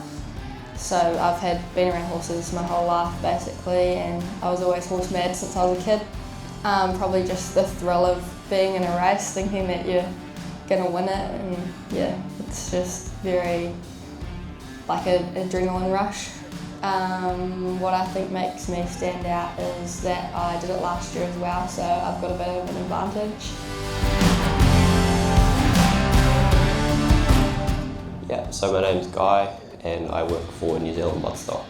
Always wanted to give it a go from when I was quite young, but I kind of got corrupted by the gallopers, and when I was working at NZB first, I kind of thought I looked like the way to kill time, so I just called up Dave McGowan, and he let me drive a couple of his nice horses, and it's good fun, and just kind of snowballed from there really. It's good fun. It's just a bit of an adrenaline rush, you know. You've got horses all around you, and yeah, I just enjoy the thrill of it. Really, sounds real cliched, but yeah. Bit of a dark horse, I think. It's probably the one thing. Probably the one. Yeah, doesn't really have a background in it, so you know, it's sort of more like a hobby for me, really. Yeah. I'm Lucas Johnson, and I just work for myself. I work full time in the meat works and just do my horses on the side. Yeah, it's always been racing, but I wouldn't mind jumping on one of those bucking bulls. Have a go at rodeo. My grandfather was a trainer down south, so that's how it kicked off. The rewards you get, the work you put in, and then get some rewards for it at some stage. Doing the paperwork's been real fun. Just confidence and hard working, I suppose. I'm Wilson House. I work for my old man Michael House. I just bred into it, I suppose. Been at it every day since I was born, probably going to the races, so yeah. I've always thought I should be learning how to surf. I've always thought it was such a cool thing, but I've never had a go. I think the most rewarding thing was driving my first winter outside the stables, having someone else put me on a horse that's ready to win that's outside the stables, sort of meant a lot, yeah. Mostly probably the travel and get to know so many people in different areas. I've got so many friends now in different cities and that, from when I'm driving in different parts of the country. It's pretty cool really. You just call someone up that you know in that area and you can go out for tea or go out for a few drinks. It's great fun. I was here last year, I ran second, so hopefully we can go one better this year.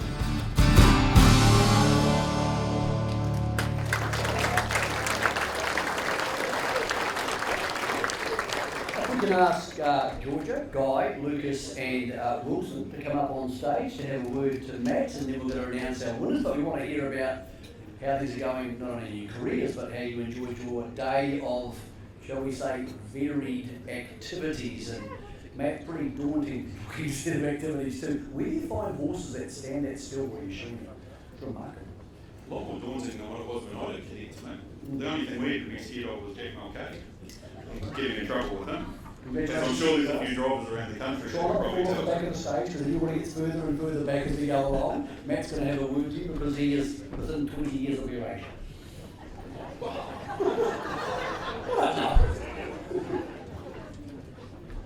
Lucas, we'll talk a little bit about the day itself and the cadet final.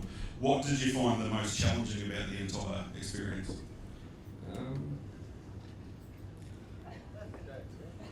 That's pretty good. All the breeze. Now, you mentioned in that interview that your grandfather was a trainer. Now, would you mind telling everyone in the room who your grandfather was and a little bit of his backstory? Steve Ashton, he trained down in Dunedin. A lot of those horses with the Sunny View prefix, I believe. Yeah, those are the ones. You've now taken over his colours, and I've seen them stepping out at the trials and workouts, and you had a couple qualify, is that right? They just fell short, but yeah, I had another one there today. How did that go? It went alright. Excellent. Typical horse trainer. Yeah, went alright. Yeah, we'll see how we go next week. What are your sort of aspirations within the industry, Lucas? Hopefully just train a few winners and yeah, take away. Excellent, well done. You can go and stand back here. Lucas Johnson. Come here, Wilson. Wilson House. Incredible 2024 for you. We'll just touch on that quickly. You must have been absolutely over the moon with how the season went. Yeah, no, I had a fantastic year and credit to all the horses I got to drive for the season. So. A lot of travel involved in your role. Obviously, a lot of trips up to the Manawatu. Did you ever get tiresome? Wee bit, but they're lucky Dad's got a fantastic team at home that can make it all happen. So. You've obviously been here before and been part of this cadet final. How are the confidence levels? Pretty low. Are you sure you're Michael House's son? He's always pretty confident. Don't they say bet on red? I'm really confident at the table before I got up. Now, one thing that I know must be worrying you before I let you go and stand back there, I saw some footage from the Huranui Gala Day from the unhinged one, Nigel Armstrong, down there who does a fantastic job. You're a bit worried about that brother of yours? He sits pretty good in the car. He sits better than I ever did when I was starting out, and he'll be half points when he starts, so look out. Excellent, well done, Wilson. Thanks very much. Guy, we'll get you to come forward. Now, obviously, yours is a little bit of a different story to a lot of people that we see entering into the cadet scheme. Just run us through again the reasoning behind getting involved in cadets and taking part in all of this. I was never much chopped as a track work rider or anything like that. Tried to be a jockey when I was young, but yeah, just kind of fell short. Is it a case of obviously building your experience within the harness racing industry to further your knowledge and help you going forward, or is there a career path that you want to take? There's probably more of a career path now than I probably let on, because I really enjoy it, so I figure I might as well give it a crack. Yeah. What was the most entertaining part of the finals day? Probably go to the jump world or whatever it's called and knocking a slide out of each other. Excellent. You can take a step back, thanks, Guy. Georgia, if you could come forward, please. Now, before we talk about cadet final, obviously got to offer you congratulations on your first driving win not all that long ago down south on one for Nathan. That must have been a huge thrill. Yeah, it was a massive thrill, and I was very lucky to drive a very nice horse, so yeah, it was cool. Did the boss shout your smoker the next morning, or did you have to bring it in? No, I did a bit of a shout. I can't say it was smoker, but it was a shout. Excellent, that's what we like to hear. How did you find the cadet finals day? Yeah, it was really enjoyable having a day out with everyone, and we got to drive some horses for Tom Bedford, which was cool, and do lots of different things that I've never done before, so yeah, it was pretty cool. Did you get to see the Snapchat with the little rocket emoji? Was it Ricky Rocket? No, it wasn't Ricky Rocket. Come on, Tom. Who do you think is going to be the hardest person to beat up here on stage? I'm thinking Wilson because he was runner-up last year. Yeah, and as they say, bet on red and you're wearing red, so of course. Thank you very much, Georgia. I'll let you take a step back. Okay. So, Michael, there are our finalists. I'll let you. Yes. We have two awards. Obviously, we have first of all, for all four of you, congratulations. You know, it's bloody hard to not only do the cadet day, but then come up on stage and talk. So, we're looking forward to seeing more of you. Congratulations on your first win, too. Our runner-up, which we'll name first, Jason Patterson, who is the producer of the box seat, the show whenever you see it, of course, and also Friday Night Live, which has been a huge part of rebuilding this brand after a really difficult time. So Jason will come forward to present the runner-up award to Georgia Goodman.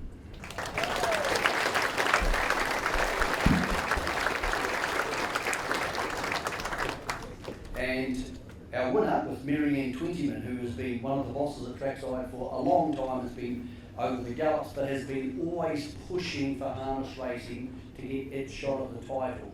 And now we are. And it is obviously being seen in turnover, which is money that comes back to the industry. Mary will present to our winner. Please put your hands together for Lucas Johnston.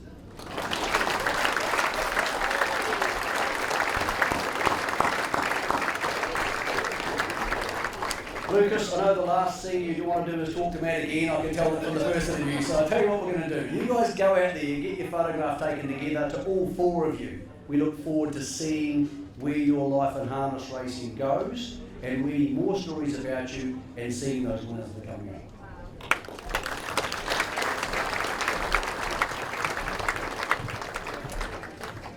And Matt, of course, that award is sponsored by Venture, but they've really, I know it's a new thing for you, but they've really come to the party, Venture and the TAB on harness racing, because when COVID came, there wasn't a lot of coverage, and now there is enormous coverage of harness racing, and it's proven that coverage equals turnover, equals engagement. It's been a remarkable last. The reason that I'm a big fan of it is I've got a lot of friends back in Methven and Canterbury who aren't generally racing people, but they love getting together each week and throwing some money into this.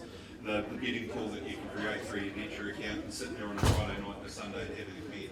That's money that we weren't getting that we're now getting. So in my eyes, that's a huge win for them. My nephews are the same. I totally agree. They find it more fun. Thanks for being so quiet. We know there's lots going on. We don't have many more to go. We can break for dessert, which for some of you won't involve eating, but look on the bright side, we're almost most of the way through the evening. Our next award is the Breeders' Trotting Broodmare of the Year. Colin here knows all about breeding a great horse. He is a national representative of the breeders, and without these sweet darlings of racing, we wouldn't have the chance to have all these great trotters. By the way, after that, we're going to go to Rich, so Rich, we'll just park you there for a second, brother. The nominees for Trotting Broodmare of the Year are Highgate, Liberty City, Mass Invasion, Paramount Faith, and The Earth Moved. Thank you, ladies, for all the great horses you produced. But the Trotting Broodmare of the Year is Liberty City.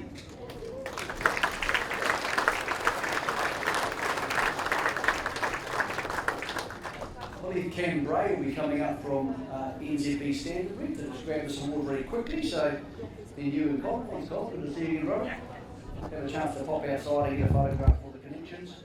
And now we'll join Rich, because you have, well, you like to think that everybody's unique, but not everybody's quite as unique as Trevor Grant. So you've got Trevor Grant with you, and he has had a bloody good 2024. Absolutely. He has just caught up with a character about one for sport harness racing, was the trainer of Georgia. Didn't get the major prize today in the 4-year-old trotting mare, but you'd be immensely proud of what she did throughout the year. Well, to be fair, Richard, I didn't know what you're calling me, because when he said you got one chance in 4 of winning early on in the day, he said, you're never going to win, so you might as well get on the rank. That's what I'm here for. And so, anyway, lovely wee man. I have to say, I'm so proud to be nominated for that, because something like 25 years ago, we won the 4-year-old pacing mare of the year. I only trained 2 a year, you know. I've only got 2 of my hands pretty much every year. 25 years ago, Eddie Routine won the 4-year-old pacing mare of the year. These awards, I think it was the last time I came to the awards, to be fair. But anyway, it's beautiful. She's a lovely thing. A wee bit broken at the moment, so it may take some months to get back on the track if she can. But the heart is as big as a lion, and I have to pay tribute to two old mares. My darling one is and Sarah Nasman, who left the boy who won 2 days ago as a 10-year-old, and now this darling wee 4-year-old mare. So, you know, she's as tough as old boots, to the point of hurting herself, where, you know, she puts herself out there and beyond. Absolutely. Now, you did warn me, Yvonne, didn't you? You did warn me. Now, you said 25 years between drinks, obviously catching up, which is good to see. Now, just thinking, the 2 horses you've got in work are both out of style and Aspen. He said drink. I know he did. And you're making up for lost time, which is good to see. Let's talk about Style and Aspen, your 2 horses you trained, siblings. Now, last season, your figures, you're a one-man band, 60 started, we're talking about Mark Manahoff and George Elliott, 60 starts. 8 wins. Was that all? $100,000 in stakes. That's some man effort. Yeah, you know, we put some new fencing in, you know. Hey, it's all plastic fencing. It costs a bloody arm and a leg. And then feed's so expensive these days, but I'm an old retiree, for Christ's sake. What do you want? Absolutely. You did say as a character, ladies and gentlemen, Mr. Trevor Grant.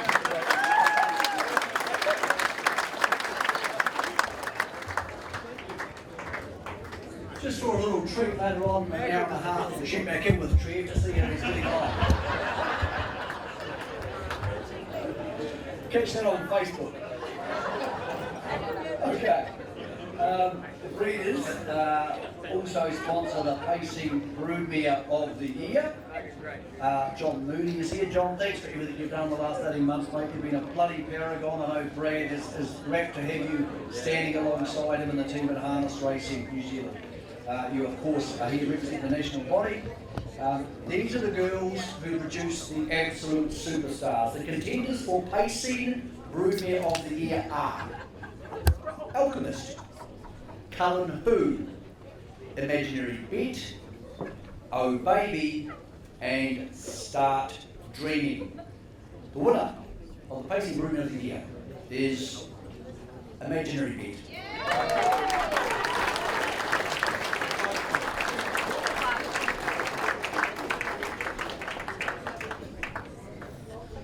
Obviously, man, it's been a great family for a long time, but it's now produced its it's painted its masterpiece and it's produced a great horse. So. Oh, definitely, Mick. And this story is nowhere near being finished either, I don't think. So, looking forward to seeing what the next 2 years in particular hold for Imaginary Bet as a broodmare.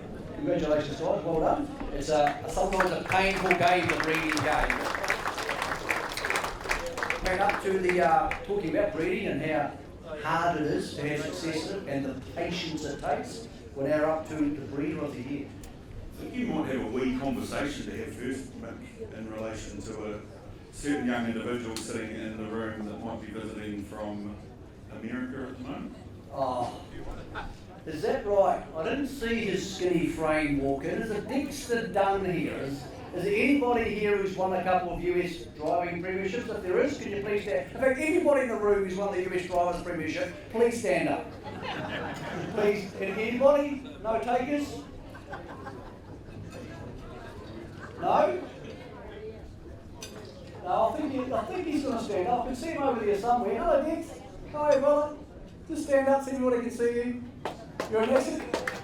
Put your hands together for one of our national harness racing icons. Mate, we were going to have a word to you, but we wanted to respect your privacy. We just wanted to say thanks for flying the flag so amazingly. Good luck in the Ultimate Drivers' Championship, brother. And yeah, thanks for doing us all proud. And hey, thanks for the mentoring for people like Carla, who obviously you've helped bring through that next stage of drivers, mate. So, ladies and gentlemen, please put your hands together for one of our great guests.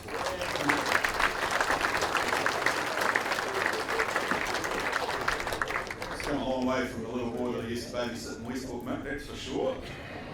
Babysit? How old are you? Seriously? I was the oldest there, so RJ just left me with him. Next award for the night is the Breeders' Breeder of the Year, and I'd like to ask Colin here to come forward and present on behalf of the breeders, the national representative for our body of breeders, of course. The contenders for the Breeders' Breeder of the Year: BJ Whitelock and Mrs. CJ Whitelock. Brecon Farms Limited, Charles Joseph Limited, FJ Price and KV Price, Studhome Bloodstock Limited, Taffy Limited, Yabby Dabby Farms Party Limited. And the winners are Taffy Limited.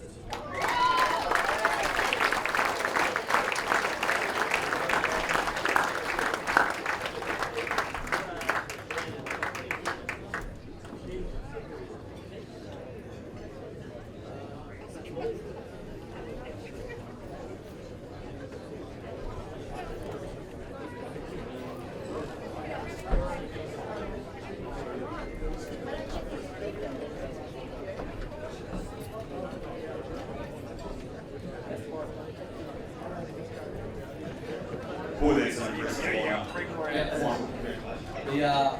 input, the output of all those people together. Thank you to everybody who breeds horses. It's a really difficult thing, and not everybody has a big operation. Some people are really small. Every horse counts, as we heard when we were talking to Trevor before. Trotting Stallion of the Year. Yeah, brought to you by Majestic Horse Floats, Trotting Stallion of the Year, presented by Ward Austin. For all your horse transport needs, get in touch with the team at Majestic and they will sort you out. Our contenders for the Trotting Stallion of the Year are Father Patrick, Love You, Majestic Sun, Muscle Hill, Orlando Vici, Volstead, and What the Hill.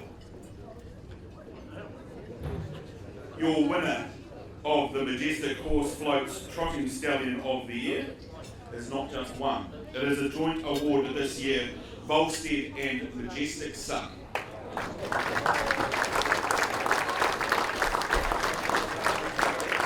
Ivan Burns is going to come up forward to accept on behalf of the Majestic Sun, and John Mooney on behalf is going to accept for Volstead.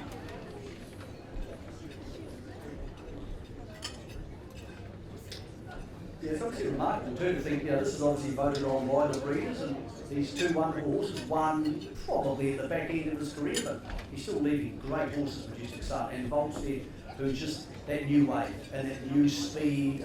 We saw it obviously here with the 3-year-old racing during the year, man. He's not a pretty exciting horse, he's a bloody exciting.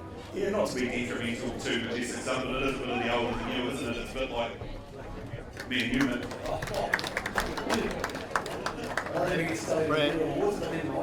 This is our last award before dessert. It's been served, but we'll give you some time to catch up with each other and have dessert. Thank you again for your patience and your quiet with us. On behalf of the Auckland Trotting Club, we present the Pacing Stallion of the Year. Jamie, the president of the Auckland Trotting Club, is there. He's here, sorry. I saw him today in the corridor. Good to have you here, Jamie. Good luck to the year ahead, for big year for Auckland Harness Racing in 2025. Contenders for the Pacing Stallion of the Year. Always be Mickey. Art Major. Multiple winner, Better's Delight. Captain Treacherous. And Sweet Blue, another stellar lineup. But Jamie, on behalf of the Auckland Trotting Club, will be presenting this award to Captain Treacherous.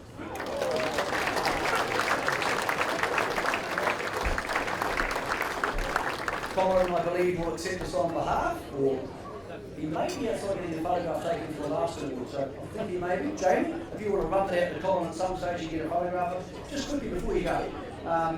Interesting year for the Auckland Trotting Club. How are things looking? I thought I was flying under the radar. My look, I think we are the beneficiaries of the momentum that's going through the whole industry. There's a lot of positive feeling in the business, and we're starting to see, and we'd like to see a few more horses, but Matt Peaton tells me that beating and Auckland is going particularly well. We're 13% up on active bettors, which I'm told those are people that are actively betting on a regular basis on the track. And turnovers are going north, are increasing, so that's a good. It's always a good sign.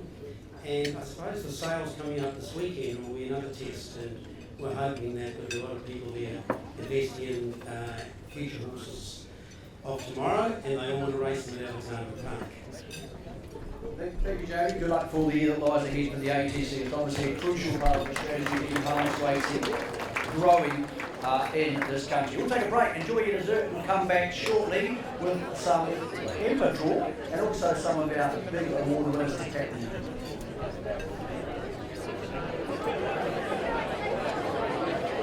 Ladies and gentlemen, if we can have your attention, please.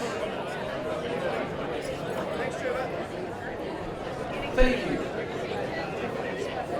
And just another announcement, at the conclusion of the official part of tonight's proceedings, we are going to endeavour to have both the Cranbourne Cup for the Pacers and for the Trotters with Oscar and Leap to Fame on the big screens so you can watch them. We may not have the commentary, we might have the wonderful band going, but as you're enjoying yourselves, you won't have to miss two of the great horses in Australasia and, of course, the New Zealand support team who don't stop dreaming and take the cloud. So, we're in the home straight, not too far to go here before we finish up the official part of the evening, and you can spend more time congratulating our winners. But Matt, next up, everybody here has a chance to be a winner. They already are by being involved in harness racing, but tell us more.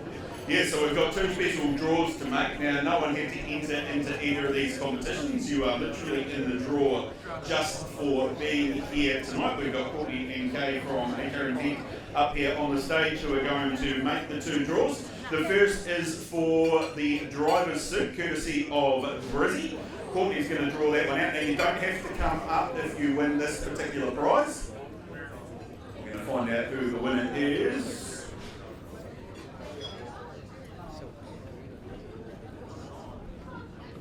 Robbie Holmes.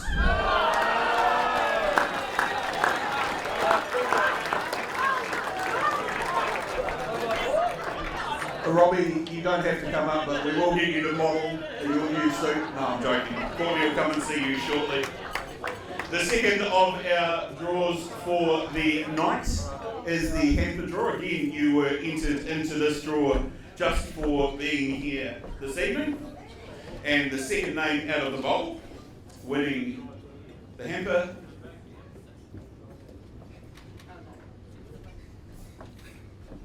Stacey White.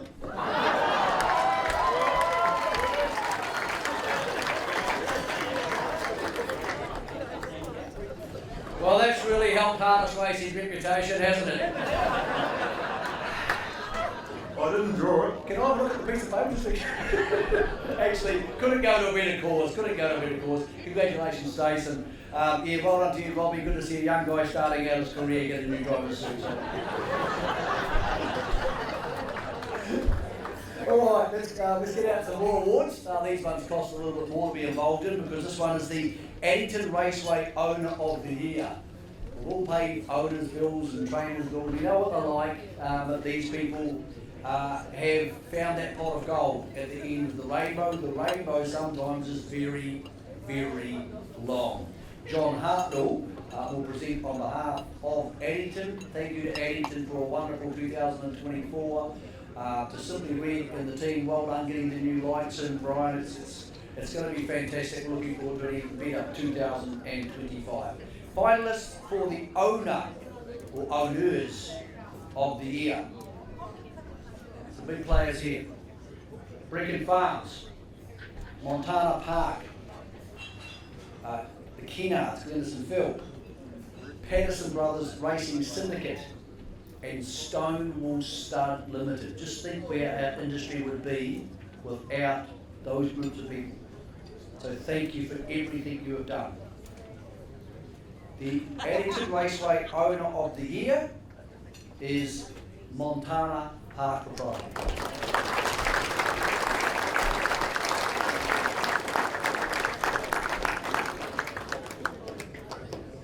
That is, of course, the business of Dean Shannon, who has been buying horses here in New Zealand way before he was the Dean Shannon you know now from Entain and the TAB.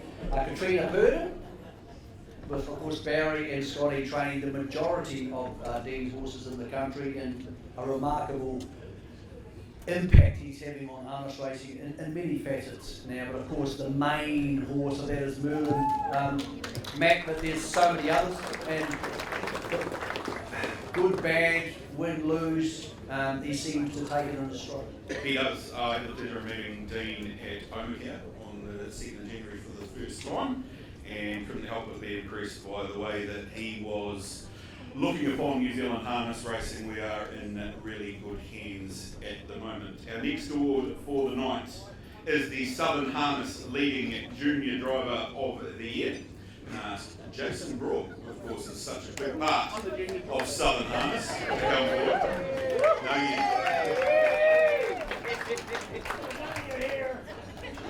Tell me he runs the best bed and breakfast in Southland. Make sure you check out Southern Harness for all the action down there in the deep south. Your winner for the 2024 season is Carla Delgate.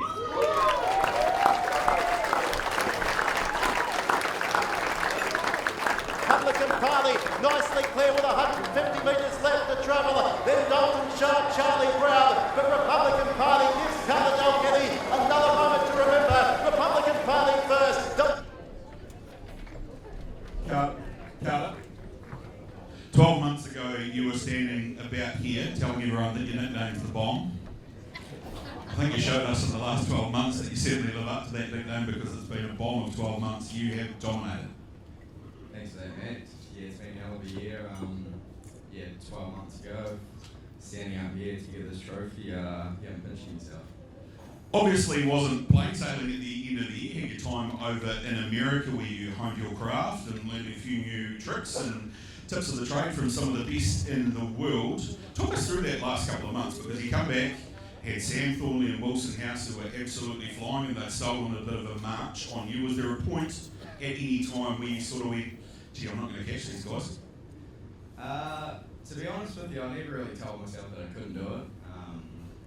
You've sort of got to give it a good crack, but there was a couple of times I thought, yeah, it's getting pretty far, but you can't let it change the way you drive. You go out there and try to win every single race, so premiership is at the back of your mind towards the end of it, but yeah, there was a few nervous moments, I would say. Predominantly throughout, particularly the early stages of the year, the majority of your drives came in the colours of Mum and Dad, Green and Chrissy. Then getting into that later part of the season, we saw you tripping down south and slipping into colours that we wouldn't normally have seen you in. This is an opportunity, I guess, to say thanks to all those people, because there are a lot of them that put their faith in you to get the job done, and ultimately you did it.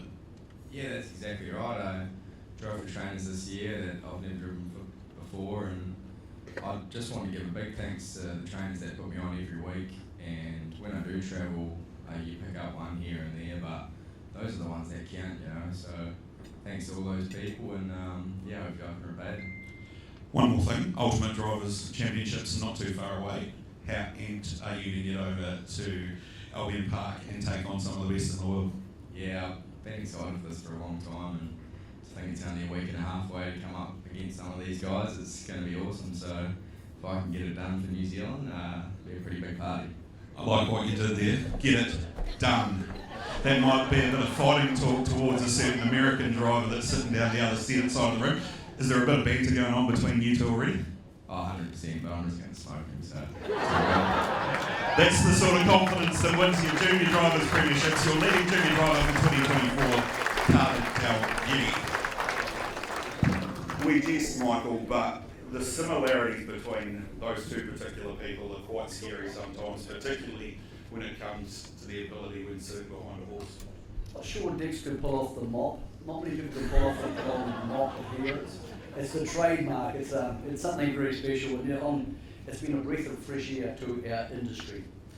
Next up is our leading driver, which is obviously one of our rockstar horses. And this is sponsored by Raceform. I'm in competition with Raceform. I'm so glad they are there every week, and they give other journalists opportunities to write stories, and that is opportunities to tell other people's stories. So Raceform and all the people who support it, Matt Smith is going to present this on behalf of Raceform, because Ian Tain are now their biggest backer, or probably only real backer, because they've taken over so much of the publishing in this country, because we need those people involved. The Raceform leading driver and a very popular winner will be Blair Orange.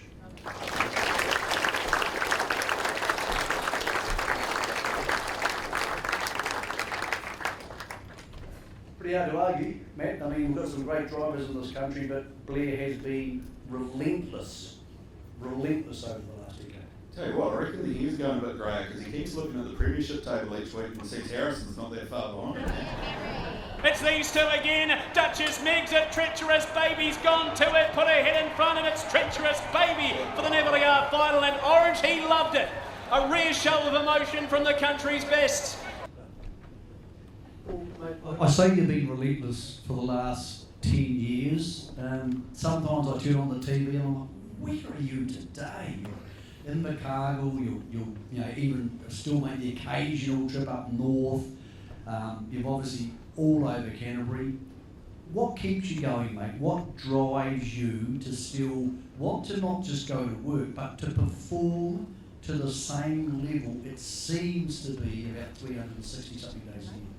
Yeah, it is relentless, Mick, but I'm getting a lot of support and from a lot of great barns, whether they're small or big, so while I'm still getting that support from owners and trainers, I'm going to keep travelling as much as I can. Who are the other people who support you? You've had a lot of changes in your life in the last 5 years. You've had a lot of struggles too.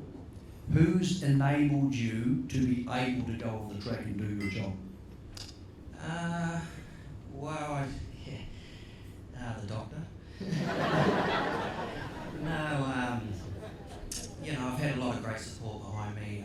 Greg O'Connor's, he's the guy I go to. I mean, I have 2 options or 3 options, so I smash it out with him about what the best one is. And big thank you to Jace Broad, who we stay with down south, and he looks after me, takes care of a lot of the drives down there, which is a massive help. So I do get a lot of support from outside people, and I'm very thankful for that. I know that the joy of winning New Zealand Cups must be an incredible feeling, but I'm sure it's a vastly different and heartwarming feeling when you see the start that Harrison's had to his career in 2024. Yeah, for sure, Mick. I've had a really kind season this season, and I'm very grateful for everything that's happened to myself, but I actually got a lot of satisfaction out of other people this year, which probably never expressed a lot, but there was 3 boys, 1 girl and 1 kid. And 3 boys being Carter, Wilson and Sam Thornley, and obviously I work with Sam Thornley every day, so to see him win the Australasian Junior Drivers Premiership and he talks to me a lot about driving and try to help him out. So to see him succeed at that was a really big thrill for me. And then the three boys obviously competing for the junior premiership, and it actually got really exciting just for me to, you know, the banter between the three, and there was no animosity between them, and obviously Carter come out on top, which was great, and all three of them are just getting better and better, and you know they're going to be on this stage one day again too, and obviously the girl being Samantha to win 100 races and create history by that was another fantastic result I felt. And the kid, well, that's my kid, Harry. That's the greatest win I've ever experienced in my life, mate. To witness him win his first race, I was that emotional and that proud, and to see him carrying on how he's going now, his success is more greater than mine. Oh, I think he's learned it from somebody. There's a lot of you in him, brother. I know there's been some really tough times, and I know that one of those monkeys has come off your back, but to everybody who knew you were wronged and supported you, congratulations for getting out of bed in the morning when you didn't want to and going back to doing something you would want to do. Yeah, it was just something I really focused on and wanted to prove a point. And it took its toll on me personally of the mental focus just to show myself, and to go home and relax at night and just lie back and have a beer and think, yeah, we got this was pretty cool. But we're over that now, and it's looking forward. And as I say, watching Harry's career means more to me than my own at the moment. Mate, you can go over there and have a beer because your talk is finished, 2024 is finished, and you, again, are a champion drum. Cheers, mate. Ladies and gentlemen, get on.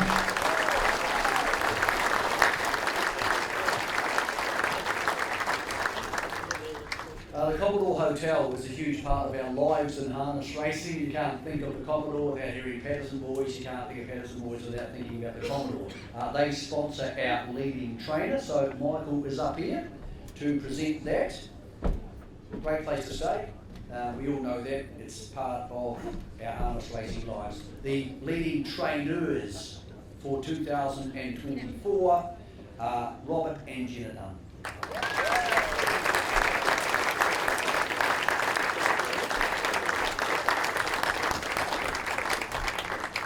Talk about relentless, Matt. There's been some big numbers there. Horses, North Island, South Island, down south, over the coast. It's an awfully big machine. Incredibly impressive operation to watch in full swing. And if you want to see it at full impact, I think Nelson Glenham this year, Mick, they had 19 horses up there. The amount of gear alone for 19 horses is quite impressive. I don't know how there's not a lot more. Robert and Jenna Dunn with $150 for fixing the wrong piece of gear to a horse each week. Well, so John Dunn said to me that we don't like to do too much public talking, and I said to him, don't worry, John, I'm not going to interview you, and I lied because we are. So, Johnny, I'll keep you over here because I'll talk to the boss of the set, but I know you don't like talking, so that makes it even more fun. You're not actually, you don't have your name on the stationery, so as stable hands go, you seem to go pretty good. Do you think one day you might get invited into the partnership? RJ's still kicking. He's got a drum from India, so as long as he keeps going, no. Okay, let's squeeze over here and talk to one of the people who is on the stationery. It's amazing the scale of what's going on around you guys, the business, the horses, the family. It must be such a wonderful thing to be at the epicentre of. Oh yeah, I'm incredibly proud of that, especially with Jake with his first ride the other day. That was pretty cool, and just our staff and everyone like that. It's just amazing. The owners, we couldn't do it without them, so it's pretty cool. Okay, there's a lot of horses there. A lot of horses. Do you have a favourite horse? Because we know that the great ones you tend to spend more time with, but you get one each. So who's your favourite? I don't think I have a favourite. I treat them all the same. I just, if I had one, it'd probably be Bounce and Beyond. Really? Oh, sorry, I mean, sorry. Oh, I spent 3.5 weeks, a month with him up there when he won the Golden Gate series. So, but I think that's what I can take from that. It's pretty cool. Congratulations, Sam. I think it's wonderful what you're doing. You get to answer too. Come back over here. Have you got a favourite horse? It's actually Heisenberg. Unfortunately, we're going for 100 starts at Hampton, and he's just sort of a war horse. He fronted up against right from 2. I think we've retired him now at 7 or 8, but he fronted up week in, week out, so I know he wasn't the brilliant best, but he tried the hardest, so he's done one for me. Okay, what about this juggernaut of a human who's your old man? Because seriously, like, he was great at training master musician. I can't remember how far back that was. Like, it's like 40 years ago, and he's still great at training now. He is really. He's always hands-on. He's a physical goer his whole life, and unfortunately with his health now, he's slowed up a wee bit, but he's still right in there. Rings every day, rings all of us every day, so he loves it, and that's all he knows.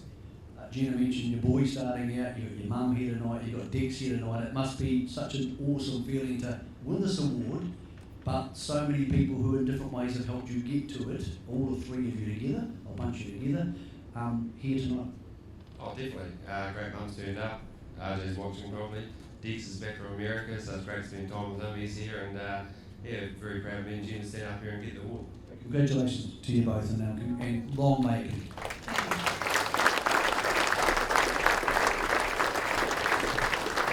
Mickey's Courage at the 100, Piccadilly Pete closing well. Mickey's Courage, Piccadilly Pete wide out, but it's Mickey's Courage, 4 for John Dunn, a half a dozen for Diamond Racing. What a night.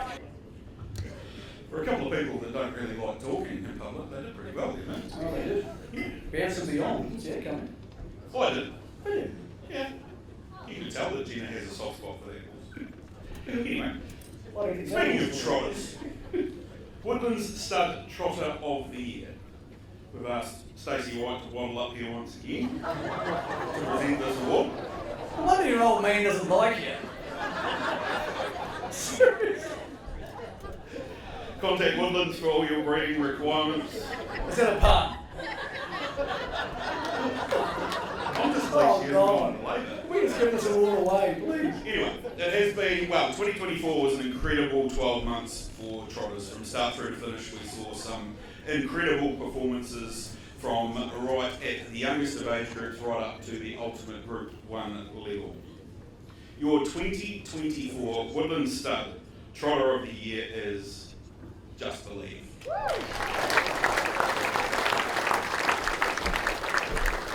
Believe digging in on the outside and Queen Elida, a dour struggle. Just Believe though, a true great of the trotting world in Australasia. Here's a question for you. What was your favourite Just Believe one this year in New Zealand? Oh, the Dominion Handicap was pretty special to watch.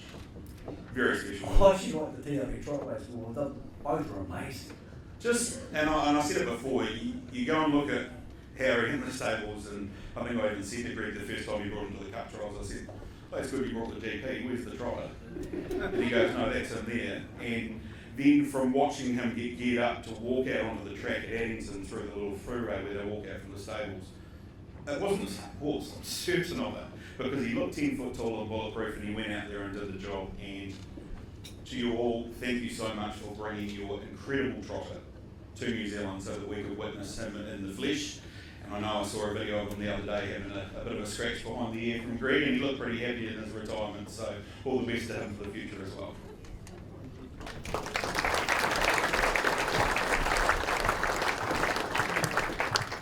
Okay, we've got ready to go, so thank you for your patience and your quiet, so we can celebrate these winners. Next up is the Diamond Racing Pacer of the Year, so John and Gina have just left. I'm sure they can come back up again. We don't need both of you, only one of you can come if you'd like.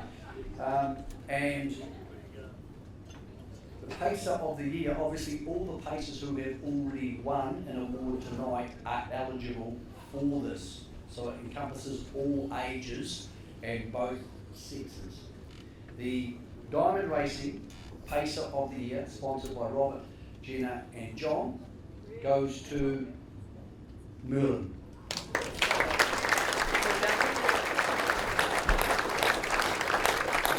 Merlin really digs in, sooner the better. Merlin on the outside and dashing later, self-assured. Merlin, brilliant win. Obviously Dean Shannon isn't here, Katrina's been accepting the awards, and I thank you Katrina, and thank you to what Barry and obviously Scotty have been able to achieve with, an army of horses this year. Dean is just so thrilled that he won. He's buzzing. Well, Just on that, Katrina, because we don't get much of a chance to talk to you, but an amazing year for Barry and Scotty. So just want to come over here and tell us about this amazing dynamic. Like we spoke about Robert Dunn having been training for such a long time at such a high level. Well, your hubby has been training for just as long at just as high level. Yeah, for sure. And it's such a good partnership now with Scotty and Barry, and we've got such a great team of staff, and we look forward to the new season now. Yeah, it's a great partnership. And he's a wonderful horse builder. He must be an easy horse to love around the place because he's such a macho alpha male horse. Yeah, he's an incredible horse, and he's got such a nice, kind nature. He never calls out. He's just a natural. Thanks, Katrina, and please pass on their congratulations to Dean, and of course to Barry. Katrina Burden has been sitting the awards all night for Merlin and for Dean Shannon as well. I believe Richie's around. Where are you, Rob? Off for another ride there. All right, Richie, tell us about the what colours will you get? So we've got the Brizzy suit winner over there, Robbie Holmes. Is he going to go for the lycra? He's a cheeky bugger, isn't he? He's never changed. And I don't think he will he? Let's talk about the Brizzy suit winner now. I think going forward there'll be a lot more boys on the track. That smarts over our image, doesn't it? It does indeed, yeah. They do look impressive. Probably Dexter was the first one out there with them on, and yeah, then a lot of other trainers got into it, and yeah, no, it does. It looks great. It looks real. Like Blair, of course, last year the world champs, of course, the Australasian junior driver champs, they wore them. Next year, you've got Carter Delgetti and Crystal Hackett ringing at the moment. Robbie Holmes is next. What do you think about that? Are they really going to be like her? They can be whatever you like.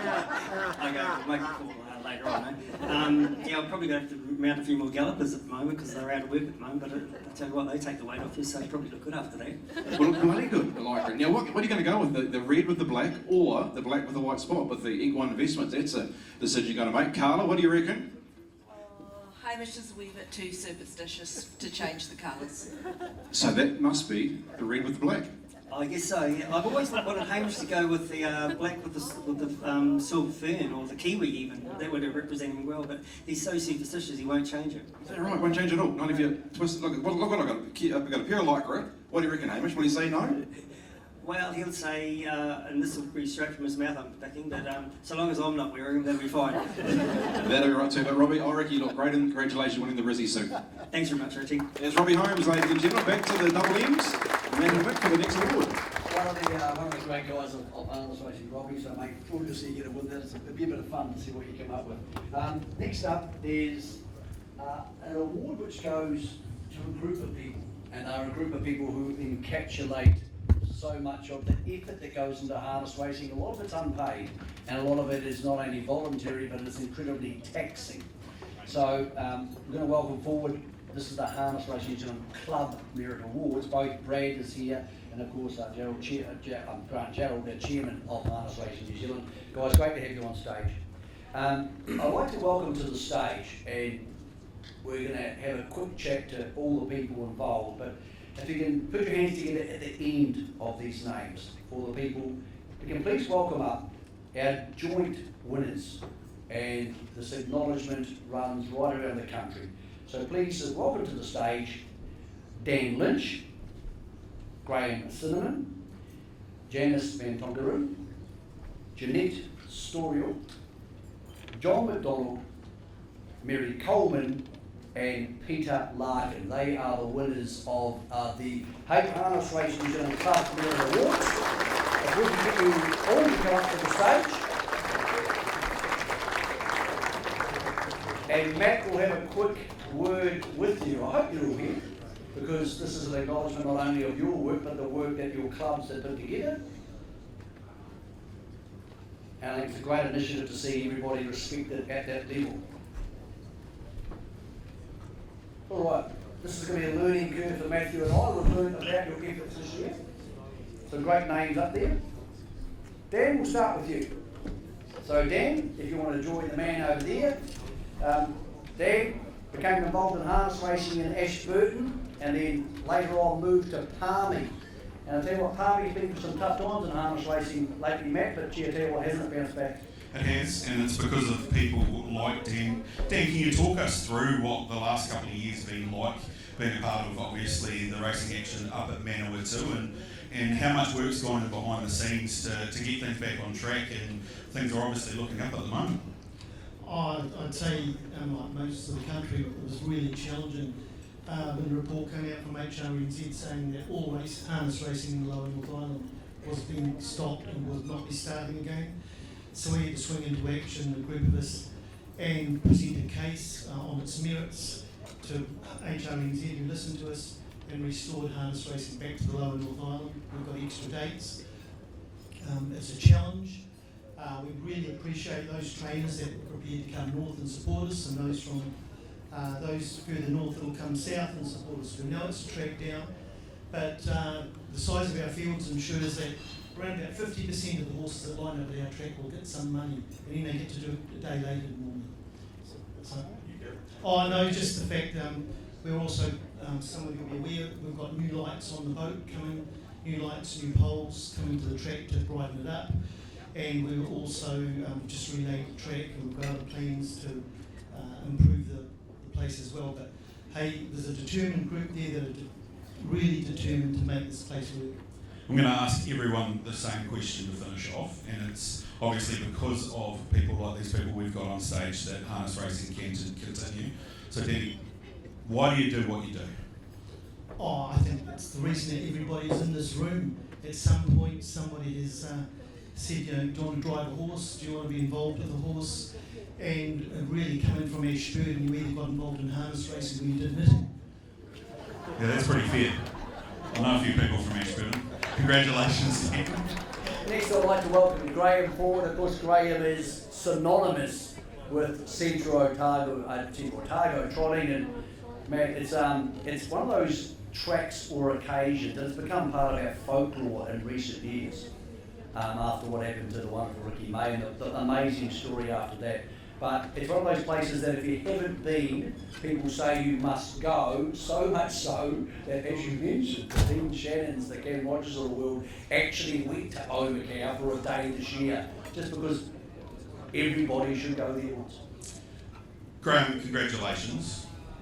Central Otago Racing, Omakau, 1 day a year. Tell us, just first, how far into the year does the planning process start for that one race day? It's already started for next year now. So what does that entail from this point now? Are we marketing? We're just making sure that the conversation's continuing to happen? We're tidying up from January. We're checking that sponsors were happy. We're looking at new opportunities. Club can't stand still. Status quo won't keep us growing in the future. This year just provided so many fantastic opportunities to have Dean and Cam and Brad all there in attendance to see a day that still hasn't hit its potential. Just short of 9,500 people. It's a day that doesn't make sense, to be fair. There's only one horse trainer left in the whole of Central Otago. So if we don't put on a day that is attractive to the horse owners and trainers to come, because basically we're a Canterbury meeting. If the horse people didn't come, then our day wouldn't go ahead, the community wouldn't get the benefit of it. We've got to provide a day that horse people will come to, but also people that don't like horses can go away from a day like ours and say, I've had a great day and I'm going to come back next year. When you get compliments from 4-year-old kids coming up and shaking your hand at the end of the day and saying they've had a great day, you've done a great job. But when Dean Shannon's promised to come back next year and bring his grandkids as well, then you know you're doing something pretty right. And for a bunch of sheep farmers putting on a 1 day a year meeting, there's a wee bit of pressure now to keep doing a good job and keep doing it into the future. You're doing it very, very well. Same question for you, Graham, and you're a man who wears your heart on your sleeve. Anyone who's watched trackside in the last couple of months will well attest to that with the victories of Outback Man and some wonderful performances from the team as well. Why do you do what you do? You are so passionate about racing down in that part of the world. Firstly, it's just a love of the game. We run just one race meeting a year, and we try to do the best that we can with that. And we get a lot of satisfaction out of putting a day that so many people enjoy, and yeah, this year has just probably been the best day that we've ever put on, to be fair. Notwithstanding a little tornado at the end of the day, I don't think we've got too many clubs have a tornado policy in their health and safety plan, but yeah, we do. Look, it's just such an exciting game. Yeah, we've just got one day a year, but as you pointed out, we do get fairly excited when our horses race at other people's meetings as well. And the dream would be to have won one at our own meeting, because it would have been the 66th anniversary of Dad's first one there. But yeah, like you just, when you listen to Sam talking about her 100 wins, the most emotional one she talked about was for her mother. And it'll be the same for us, because we've got a table full of family over there, and we could have got a win for Dad, and this will be his last year training. It's the kind of thing that would just, you'd smile till you died. It's nice to go to other race meetings and you look out back, man's going really well. I still would love to see the photo finish of the amateur race at Wackaway. I cannot believe driving the biggest horse in the race. He was fourth, but yeah, we had a lot of fun at any level. But yeah, your Carl Markhams and your Trevors that are talking about those good horses. Like I got my dream girl in 1986. I still have a dream to have a dream horse. If it's not out back now, I hope it's another one. But yeah, just love of the game is what gets everybody doing it. Congratulations to you, Graham, such an integral part of the Central Otago Trotting Club. Long may it continue. Nice to see you recognised here this evening. Next up, mate, is Janice, and every club or every organisation or every business, restaurant, needs somebody who makes you feel welcome, because you can go other places if they don't make you feel welcome. And Janice, you'll be making people feel welcome and smiling and hugging them like the mother of Addington for as long as I can remember. I don't know if there's a person who's ever been to Addington you haven't met who would be north of 18 years old. I want to thank you for how welcome you make me feel. Your team behind you have said that nothing is ever a problem, and that is the mantra you live by. Matt, that's the sort of people we need, and this is one of those people. Scary thought that Janice is probably the only person in this room that said hello to every other person in this room at some point in time. That's quite scary. Probably this year. Yeah, probably this year. I've only been at Addington twice. Janice, it's been a long time. I suppose is probably the best way to describe it, but there's always a smile when you walk in the door. You clearly love what you do. I do, absolutely. What is it that makes it so enjoyable? The people. I love people, and I've met so many people I've been here 36 years. I started when the stand was only half finished, actually, and just the sponsors and all the trainers and all the people associated with racing, just love them all. Yeah. So I guess that probably answers the question of why do you do what you do, doesn't it? But so just to add another question to you, I'm guessing it's not always plain sailing. There's not always people that walk in with a smiley face. What's your mantra for dealing with someone who might walk in and might be a little bit on the grumpy side, say Mick Guerin on a Sunday morning? Smile and just say have a good day, and I can usually get around real famous things. Excellent. Congratulations, Janice. Well deserved. Excellent work. Next up is Jeanette. Now, Jeanette has a long association with the Ashburton Trotting Club, somewhere really close to your heart, Matt. And look, she worked at the office for ages, but then when you get on a committee and sometimes people fall away, people need to step into other roles to keep these clubs going. And Ashburton's had a really tough last 15 years with people who haven't been able to be there after being stalwarts for the club. So, Jeanette, you're one of those people who has been there and has kept one of our really, really proud tracks and clubs ticking over. And I guess that leads into the perfect question, Jeanette. And I've been lucky enough to sit on a committee with you for a number of years. What is it that keeps you coming back to the Ashburton Trotting Club? I enjoy it. If I didn't enjoy it, I wouldn't come. As Mick said, it's been a tough few years, but you must take an immense sense of pride in seeing that the way that the club has ridden through those troubles and appears to have come out on the other side. That's right, we have, and we're very proud of it. So I'll ask you the same question then. Why do you do what you do? And it is a power of work. I've seen you in action on race day, and it is very impressive. Well, I've been here just on 60 years, and I really enjoy what I do, and that's why I keep coming back. Excellent, congratulations, Jenna. The perfect example of why we have these harness racing New Zealand miracle wheels. Thank you, Jeanette. Peter Larkin is also from the Ashburton Trotting Club, because Peter is vastly more known than that across the industry, not just from one club, but as a guy who sat on boards and working groups and knows an institutionally large amount about our harness racing industry, and is a very good judge of a horseman. Very good judge of a horse, and has done a fantastic job. Peter, if you could take a step forward with the Ashburton Trotting Club, as I was just saying to Jeanette, hasn't been the easiest of times for the ATC over the recent years, but you must take an immense sense of satisfaction out of the fact that you've ridden through that storm as well, because for a large part of it you've been at the forefront. Yes, I would just like to say though, there shouldn't be one person standing here, it should be the whole committee. We've got a marvellous committee, and we have been through some tough times, but we're very, very proud of where we're at now. Ashburton Trotting Club in the last 3 to 4 to 5 years has turned into a bit of a training mecca, if you like. There's more horses being trained at the racecourse than there probably ever has been. Just talk us through what lies ahead. Is there plans for expansion? Is it something that the Ashburton Racing Centre wants to see more of? Definitely, no, definitely. We've just built a new barn there, and we're in the throes of looking at building another one, because we fully realise that if racing is going to survive, harness racing is going to survive, we've got to provide venues. But of course, providing a venue, the venue has to be subsidised. We have to subsidise it through our racing. As we said, lots still to come in the future. Peter, you filled a lot of roles in the industry. What is it about this industry that makes you want to keep involving yourself in the game? Well, I guess I love it so much. Looking back on my life, when I first got involved in harness racing, I didn't have two sets to rub together.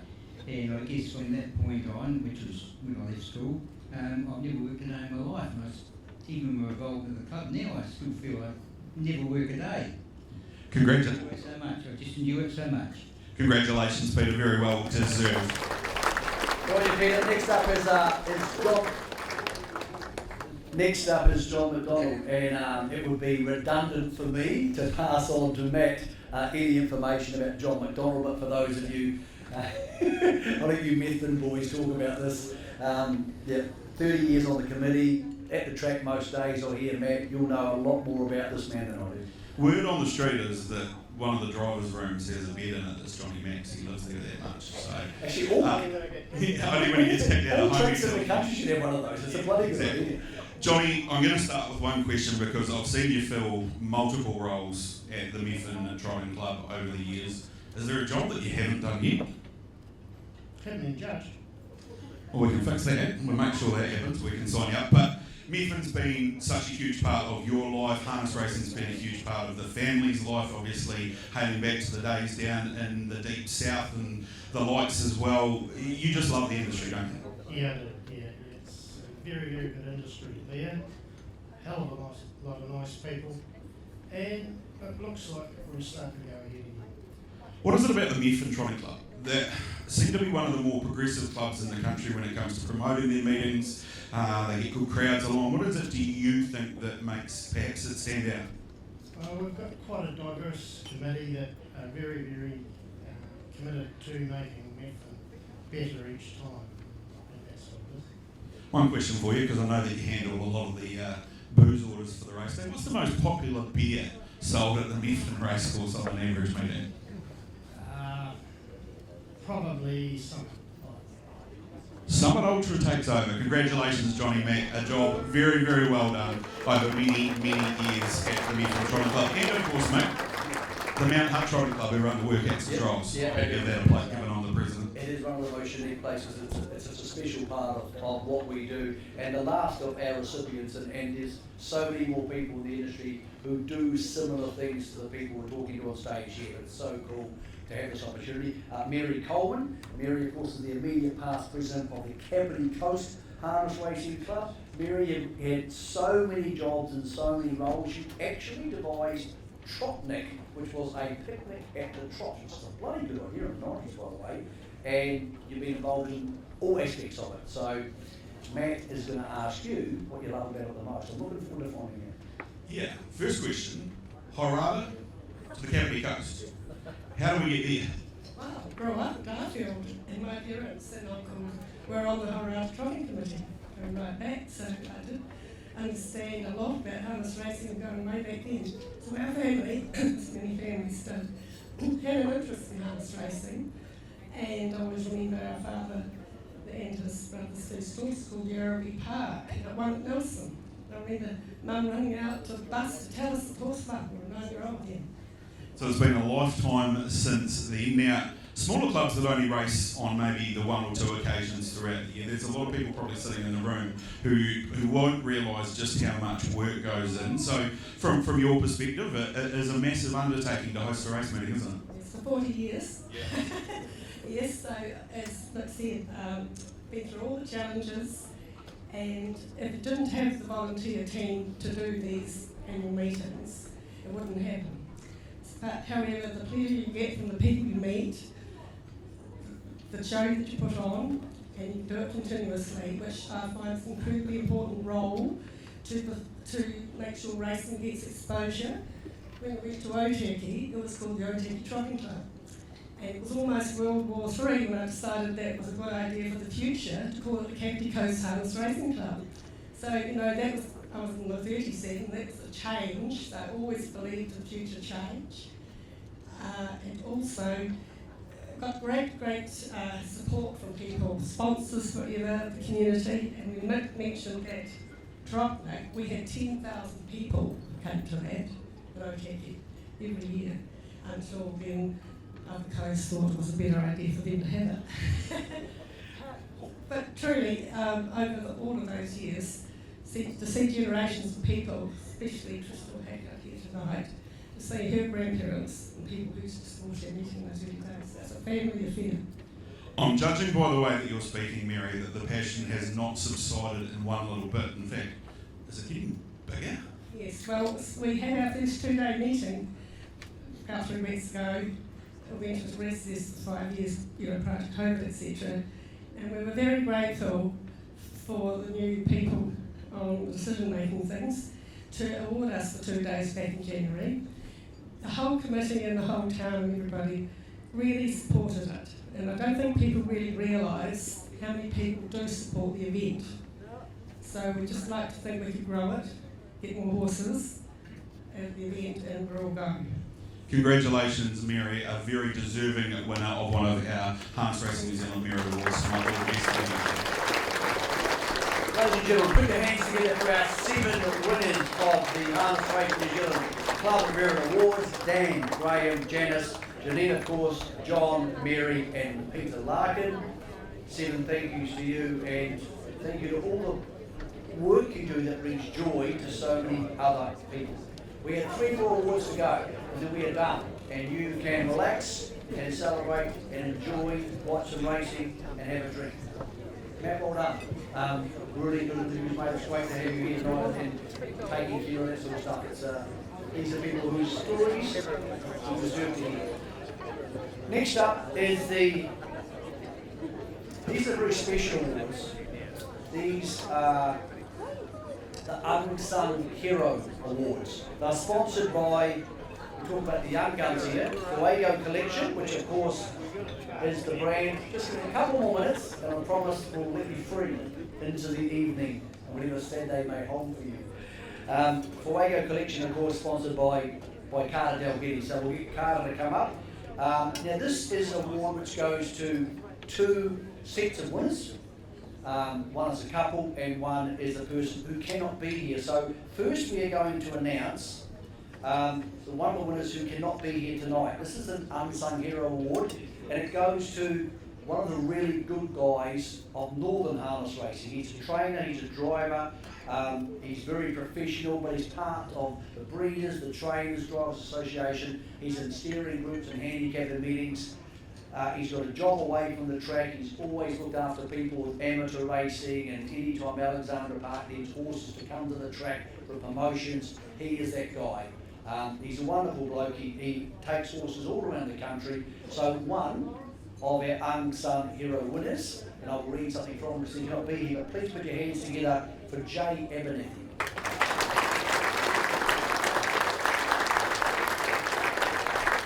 just some quick words from Jay, who you all know is a real gentleman. I'm sorry I couldn't make it tonight. I would have loved to have been there, but it was my niece goddaughter's first birthday. She should be in bed by now. I just wanted to take a moment to thank whoever nominated me for the award. It's truly an honour, and I would like to congratulate everybody else receiving awards tonight, and it's a privilege to be recognised alongside such great people. A big thank you goes to all the sponsors and everybody who helped make tonight a fantastic event. I'm grateful, says Jay, to be part of harness racing and look forward to being more involved in the years to come. That sums up what sort of guy Jay is. Our other winners of the Unsung Heroes, and I'll get Carter to come up on the stage for this one, is a couple. And my notes say here that they are a power couple of harness racing. One of them's really going to love that. When you find out who this is, he's going to go, oh yeah, I'm a power couple. I think they actually mean her more than you, but never mind. They are global leaders in their business. They obviously are great believers in their slogan, which is your horse, our passion. Richard Cole is the Managing Director of IRT New Zealand. He is of course married to Sheena Cole, which was the best decision he ever made in his life. Not only do they look after our horses when they travel around the world, they do so with great care and respect for their wonderful staff, but they have invested heavily in our industry, buying horses, sponsoring races, buying slots in slot races. Yes, I'll admit it, the big man is part of a power couple for harness racing. Put your hands together for Richard and Sheena Cole.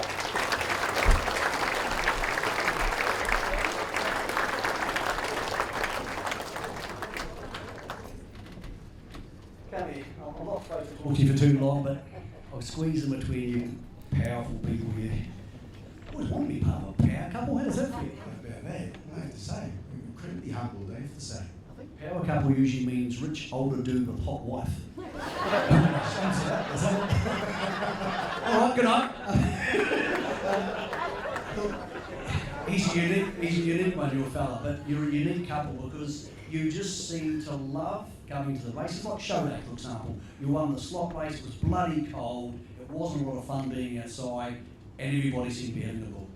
They did, but I guess from our side of things, Richard holds the purse strings. So from a sponsorship point of view, we love it. I still don't know how many horses that he owns, but we'd like to. He's putting my name on some of the horses now. But we love it. We love the people we've met. We've made some wonderful friends. We just have a great time. Everybody is so welcoming. It's a fabulous industry. You know why you don't know how many horses he owns? Because he doesn't know how many horses you own. Do you have any clue how many horses you own? No, not really. I don't think so. Hey, look, a lot of people can take from the game. You don't need to sponsor races. You don't need to be buying slots. You don't need to buy shares and racehorses. And you don't need to turn up to all these functions like the night before the New Zealand, 2 nights before the New Zealand Cup, and show respect to people. On Wrapped You Do, lots of other people here are Wrapped You Do it together to add some real class to our racing, mate. So congratulations on being, I wouldn't say unsung, I would say maybe underrated, not unsung, eh? Look, we just love what we do. I remember when I first joined IRT in 16, and I came to the Cup with Greg Pope, one of the guys that works for me, and I said to Pope, I said this would be a fantastic event to get involved with, and that was the goal and that was the plan. I think at that stage I had no ownership in harness racing at all. I don't know how many there is, but there's quite a lot, and there's been a lot of success along the way. And I think what sums it up for me more than anything is just the people. I know it's been said a lot tonight, but we've just been so welcomed, as Sheena said. It's a very humbling award to receive because there's so many people that have received awards tonight, and there's those that haven't that do deserve them. So to be honoured with this is quite emotional, I have to say. So I'm really thrilled, and thank everybody for what they do, and just keep doing what you do because it's an amazing industry. Congratulations to both of you and Sheena. Go to your photograph right now for us. Congratulations. Go to Jay Abernethy and Jay. I hope you enjoyed the party, and mate, thanks for all the things you do for harness racing and a whole bunch of different levels. So, Matt, couple to go here. Yeah, and this one's probably my favourite of all the awards that are handed out each and every Harness Racing Awards. It is the Harness Racing New Zealand Outstanding Contribution to Harness Racing, and I'd like to invite Chair of the HRNZ Board, Grant Gerald, up onto the stage to present this award. We spiel. We now come to the Harness Racing New Zealand Outstanding Contribution, and it won't take you long to work out who we're talking about. He's a Southern legend who's even fronted a TV commercial. For nearly 30 years he's been in charge of the Omakau Racecourse in Central Otago, ensuring it's in tip-top order for the race day. He mows the track, he moves the sheep, he's Mr. Fix-It. He's been a lifelong owner and breeder and was a trainer from 1963 until he had an untimely injury at age 83. His horses were well known with their Pat prefix or suffix coming from his late wife Patricia. Supreme Pat had 34 wins, including Group 1 Victorian Derby, while Turbo Pat won 8, as did Here Comes Pat. His face became commonplace on our TV screens when he fronted a mainland cheese commercial for over 10 years. It was an instant classic. He was even profiled on TV1's 7 Sharp. Always up for a yarn, always keen for a chat, and always loving what he does. He has been one in a million. He's been a one in a million character in the South, and not just the South, across New Zealand for decades. And Brian Ginger Woodhouse, tonight we salute you.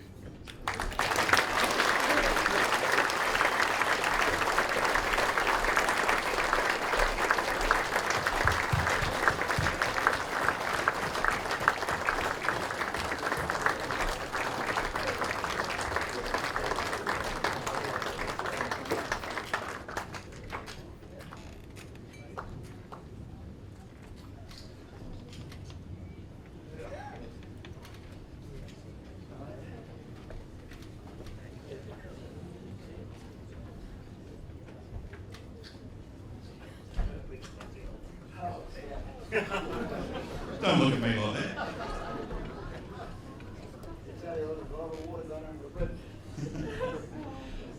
I'm feeling a little bit special here, James, because normally I only get to see you once or twice a year, and it's usually down in your neck of the woods in Central Otago, and it doesn't feel that long ago that we caught up. But to receive this award tonight, what does that mean to Ginger Woodhouse? Oh, it's fantastic. Well, I started off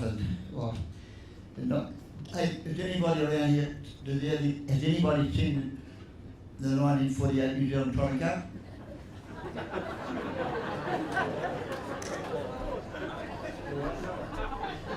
You might be on your own there, Ginger. I was there. In 1950, the Roxton Trotting Club had their first tote meeting. I was 12, and I was there. A lot of the Canterbury boys would know the Ray Jones, the trainer. Ray Jones was a private trainer to George Barton. And he brought 3 horses down to the Roxton Club, and they stayed at our farm right next door, and that 3 k's up was where we had the yards and shears quarters. So Ray stayed there with a horse called Bullseye. Luxy had a big, narrow, withered bloody thing, and Ray's brigade. Well, I rode Luxy down from 3.5 k's down, beer back. Oh, was I sore. So on the way home, Bullseye won the Pacers Cup as a trotter, and Luxy, Lady Brigade won the C2 trot. Well, I wanted to be a jockey then, but then Ray asked me if I wanted to drive Lady Brigade home. So I drove her nice to work at the feeling to be with the trotters. I bought my first trotter mare in 1959 off old Matt Mackay. She was a mare called Dorison. She was a half sister to Thurl, the mother of Petita Vander, which started a pretty good family at Petita Vander that. So then we started going from then on. And it's been a family affair, like the 2 daughters. Wherever we went, they were knee-high to a grasshopper. They always did Pat myself, and we had a great life. I think I've raced on about 32 tracks in New Zealand, and it's been a great life. So Well, I can thank my two daughters now, I lost my wife, and thanks for bringing me up here. This is a big shock that everybody else is winning tribe. I would have finished. What did we come here for? Yeah. Thanks, Matty. 32 tracks in New Zealand. I dare say you've got a friend at every one of them, knowing how you operate. A lot of those tracks, quite a few of those tracks, have been closed down, and I'm very, very disappointed. The Forbury Park being closed down because that was a great feed between the Canterbury and Southland horses in the winter time, and now we've got all got a dirty old yard paddock down at Forbury. The owner cow, they took the yelps away up to Cromwell, and we've got a lovely set up there, and especially when it's hot, like it's very hot at the better time, we get beautiful trees, there's green grass, and I love going back and doing all the spraying and the irrigation, and to see the crowd we had this year and the comments, even the stripes are on our side this time. Well, that doesn't happen very often. Ginger Woodhouse, it is my absolute pleasure to congratulate you on being Harness Racing New Zealand's outstanding contribution for 2024. Go forth and go well, my friend.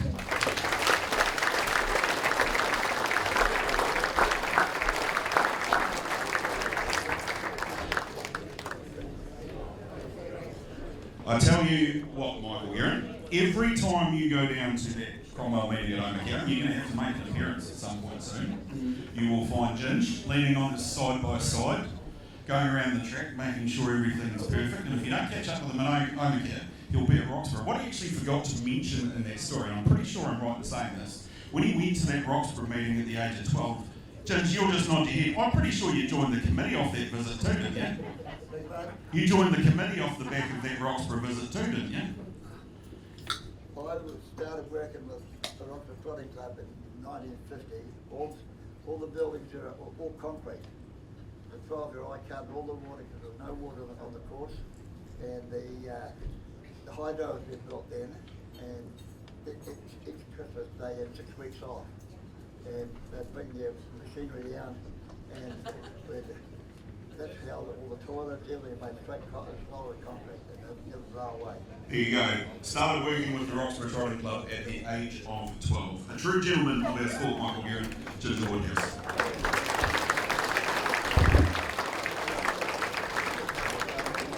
What about the big flex from Ginge? Was anybody else here in 1948 for the Trotting Club? Okay, we'll keep playing. Was anybody here in 1949? We'll keep going till we get a winner. That's awesome. What a great story. And this is remarkable. That sums up harness racing people. He was talking about a horse he saw 75 years ago and he remembered exactly what it looked like. Which pretty much sums up the horse people in our game and how much they love their horses. We've got one to go and then we're going to hear from the boss. So thanks for sticking around. Thanks for making the night so easy for us and making it also so easy for people to get up on stage. Because it's not easy to sometimes come up and talk. Particularly when you don't know you're about to. The New Zealand Standard Bred Horse of the Year, so NZB Standard Bred Horse of the Year. Good luck, guys, for next week to Cam, to James Jennings, to all the team here, to Sir Peter, and to everybody who's bred a horse and is taking it to the sales or is going there to try and get one. It is one of my most favourite times of the year. So to NZB, I'd like to welcome forward Cam Bray. They are our overall sponsors for the evening, showing that they're not just about the money in the game, they want to grow this wonderful industry. Every horse who raced last year was eligible for this award.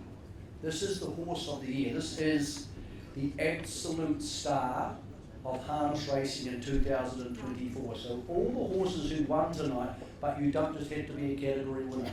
All those nominees and every horse they raced against is eligible for this award. The winner of the NZB Standard Bred New Zealand Harness Horse of the Year for 2024 is the great Just Believe.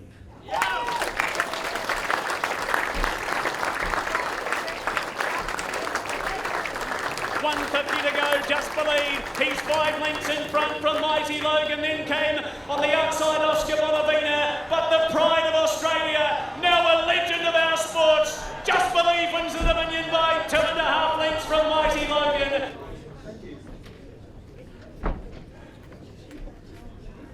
I can tell what's going on, Matt. The Australians are thinking, these Kiwis aren't talking to us every time we win an award. You're told to go get a photograph taken. All right, I'll start with you. Come on. No, I know. Trust me, you're not the first one who didn't want to talk to me. Come over here. Any horse is easy to love, but this little guy, he's half family pet. He's just beautiful. He's amazing. It must be remarkable to have this come into your life. It's a once in a lifetime opportunity. Our Harry, he's just our Harry. What about, did you go to Sweden? I didn't, my husband did. Oh, it's a bit coming more play, right? Can't get those trips. What about coming to New Zealand? Because Sweden was this thing that happened so many miles away from where many of us were. But when you came to our doorstep, it almost seemed to be very real, that Kiwi versus Aussie thing. And then you and your team and all your mates, because it's a big crew, and got to experience New Zealand Cup Day and win on New Zealand Cup Day. It's something I'll pick, you don't forget in a hurry. Oh, it's in our hearts. It's what a magic day. It was fantastic. What can I say? Did you go to Cambridge as well? Yes, we did. Yes, we did. You guys are making the most of your horse. Come over here, I need to talk to you about something. Did you have a couple of nights out on the jar in Sweden? I had my daughter and her fiance there, so no, not really. Good at this, aren't you? All right, you're pretty good at finding horses though, and geez, I don't mean to stand in front of you. I want to bet about route. Let's go over here. What about you? When you have a horse who wins all these things, and I've been lucky enough to be there for his ones over here, but the Great Southern Star was remarkable, a couple of Inter-Dominions. What's your favourite moment? Look, I would say the first Inter-Dominion was fantastic, but I'd also say last year's Great Southern Star, even though we didn't win, it was Harness Racing's version of Bone Crusher and our Waverley Star, and that was just thrilling and exciting to see Call Me the Breeze and Harry do battle all the way up the straight. It just left the hairs on the back of your neck just stood up, and I think it'd be fair to say that Harry got more of a round of applause when he came back than what Call Me the Breeze did. And as I said, we finished second. A horse like this, which has quite a few owners, probably isn't going to financially change your life that much. But the experiences, you talk about going with the family to Sweden, the people you meet, a horse like him does change people's lives. It does. And I think off the track, the fact that he was universally known as Harry, was a credit to Greg and Jess and to us as owners. We'd stand there and we'd cheer for Harry. We'd never ever referred to him as Just Believe. And then all of a sudden everyone else started referring to him as Harry, and that was just absolutely fantastic. All right, I'm going to talk to Mrs. Harry. Come over here. It's funny, we've had Greg with us for most of 2024. Thanks for letting us borrow him, by the way. We haven't had many chances to talk to you because you've been running the barn back home, but you have been so much a part of this horse's life, and he's been part of your life. What's he done for you and Greg? I mean, he's changed the game for us. The places that he's taken us and the opportunities he's given us, we'll never have that again, more than likely. And, to have a horse like him land on the doorstep, you just don't expect it. And, I remember taking him to Warragul for his first start, and, we thought he might be quite nice, but we never had any idea what he would turn into. And, the journey that he's gone on has just been phenomenal. Was there ever a moment when you put him in the cart the morning after or a couple of days after a big win and you thought to yourself, how are you doing this? Because he's not the most imposing horse in the world. Well, I never got to put him in the cart that much. Greg doesn't share that well, so we had a rule at home that on your birthday you got to drive Harry, and then if Greg did the wrong thing by me in some respect, then magically the next day I often got to drive. But How many total drives? Quite a few actually.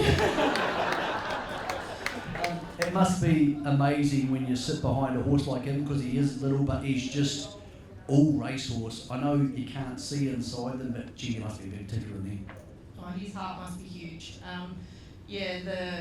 The way he won the Dominion and then knowing what we now know about what he was going through, I have no idea how he did it. He is just all heart, and we're so proud of what he's been able to achieve. What about coming to another country? We'll get to Sweden in a second, but there is this rivalry between New Zealand and Australia, and we quite honestly think we have better trotters than you 9 times out of 10. 2024 was the other time. Look, I'd firstly like to thank everyone in the room for mustering a round of applause. I know how we feel at home if a Kiwi come and won our main awards, so thank you for not booing, I really appreciate that. Look, I think a horse like Harry transcends our stable and transcends, Australia or New Zealand. The fans he's got in Sweden, it's quite remarkable the messages we still get. So I think everyone in the industry understands a horse of that ilk and what they mean for us, and he wasn't really ours, he was everybody's. And Sweden's a place that once you go to it, it's very hard to get it out of your heart if you love trotters. Yeah, look, I don't know I'll be venturing back there anytime soon. It's still a little bit tender, but look, the Elite Lop experience and the crowds there were just phenomenal, and something we've never experienced before. You're sort of walking down the street and people are calling out your name and you think, how the hell do they know who we are?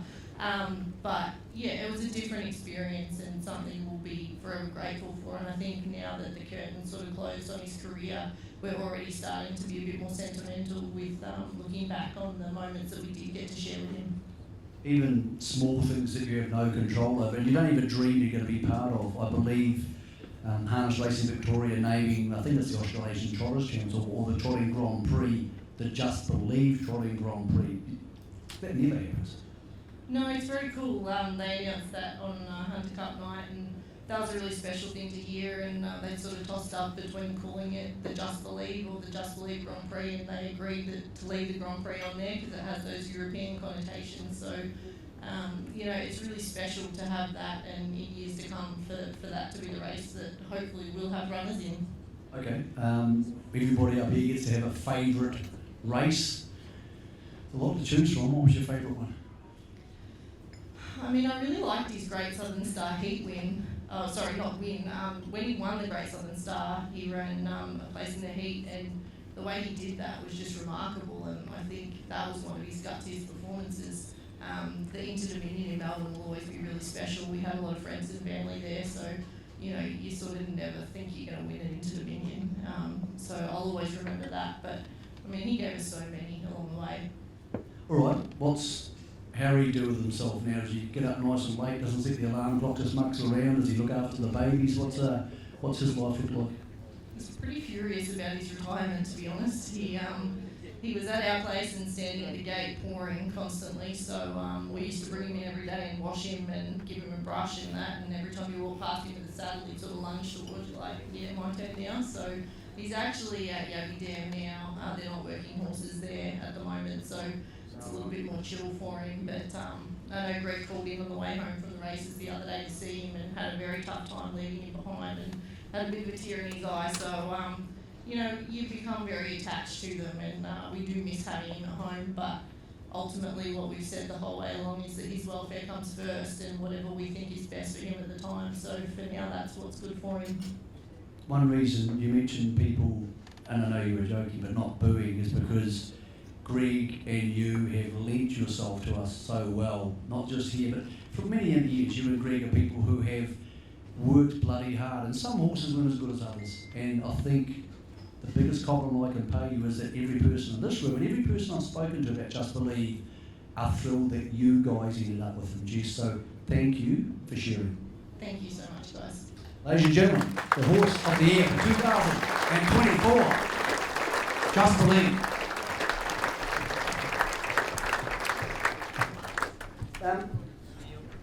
When you think of Just Believe last year, you see the Dominion here, but the race, the trot race, the TRB trot, I'm not sure I've seen a horse that size run past a horse a hand bigger than him many times in my life without any advantages. That was a remarkable thing to see up close. Something about Cambridge when they're on top of you there. It was incredible to be part of. Yeah, and I mean, to be fair, all of his wins, I remember the first win where he was first out and was going up against Muscle Council. He monstered him that night, and it looked a little bit like David and Goliath, the pair of them on the track. I think, to go back to Matt Cross's call in the Dominion, I think he summed up Just Believe perfectly. As he drew to the line, he said, the pride of Australia, now a legend of our sport forever. And he will be a legend of our sport forever, Just Believe. And as I said before, it's been an absolute privilege to watch him on the track, and he's a very deserved winner of our major award. And Matt, the industry here is stronger when we are together. There's no doubts about that. Australia and New Zealand, they'll win some, we'll win some. At the moment, they have the kings and queens on the chessboard, but it's bloody good fun watching them. One of them, Leap to Fame, is going to be going around very shortly at Cranbourne. Thank you for all your attention tonight. Thank you for all your applause. Thank you for enjoying our people. The last of our guests tonight is the guy who is helping to take us forward. It is sometimes a thankless task, but I know we're all enjoying this new harness racing wave under the leadership of the Chief Executive of Harness Racing New Zealand, Brad Steele. So Matt, we'll welcome Brad to the stage for the final announcement of the night.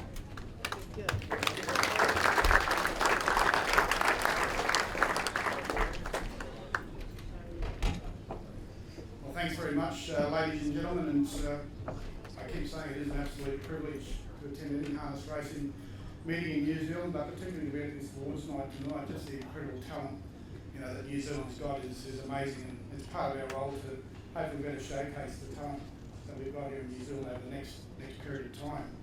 A quick thank you to our participants for last year.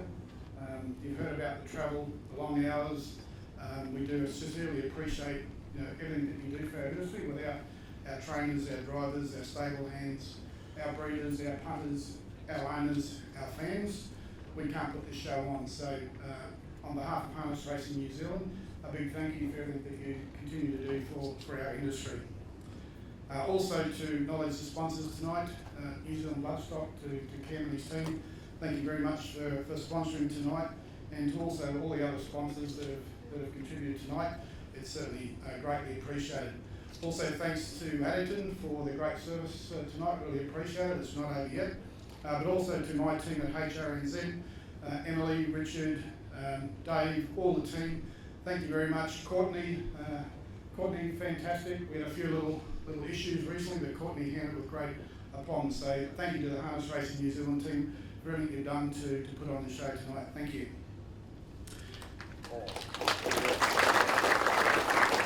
And so I know you're all pretty keen to burn up the dance floor, and I reckon Ginger might be up for a dance later tonight as well.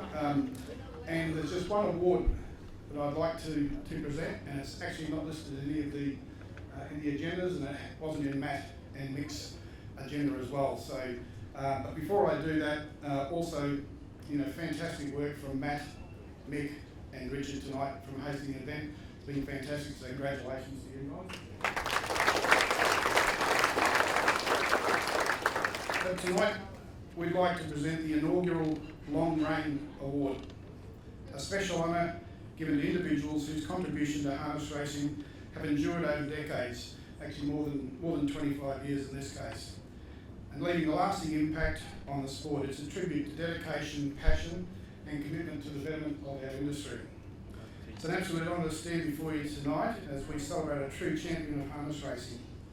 Not a driver, not a trainer, not an owner, but a storyteller, an advocate, and a voice of our industry.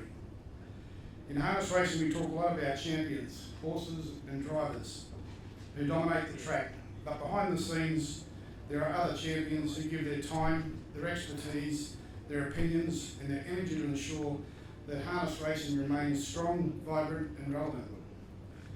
The Long Reign Award is about recognising those whose service extend beyond a single moment of success.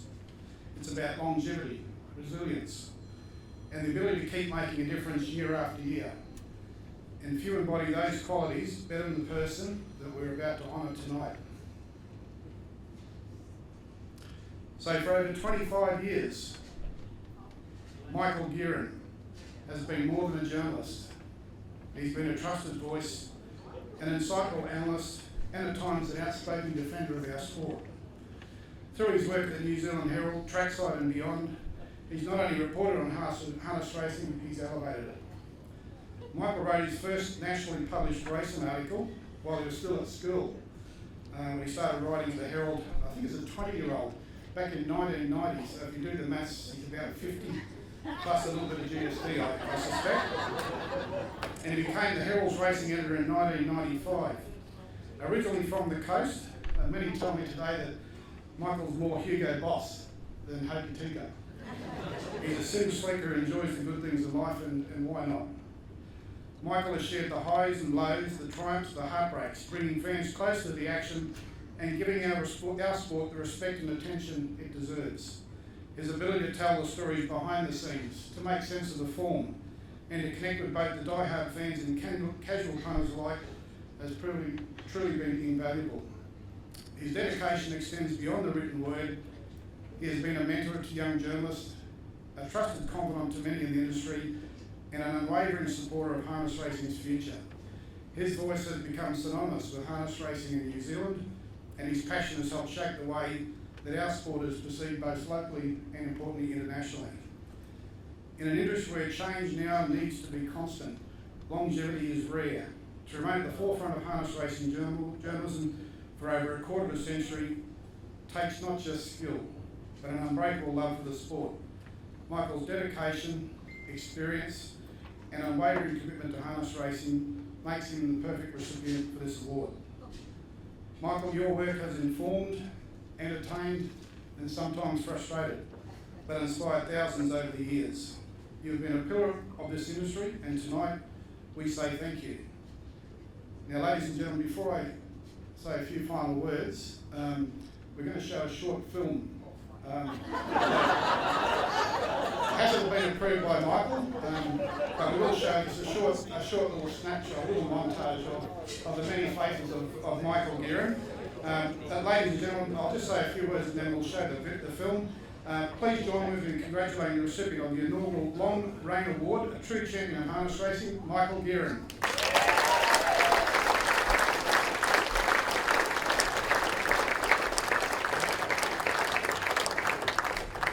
Okay, coming up in 3, 2...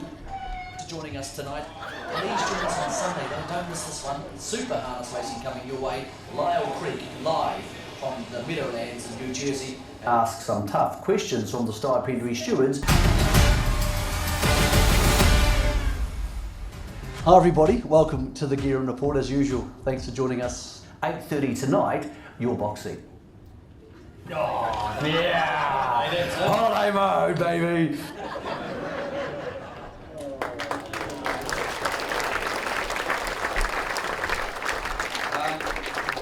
My apologies, you had to see that.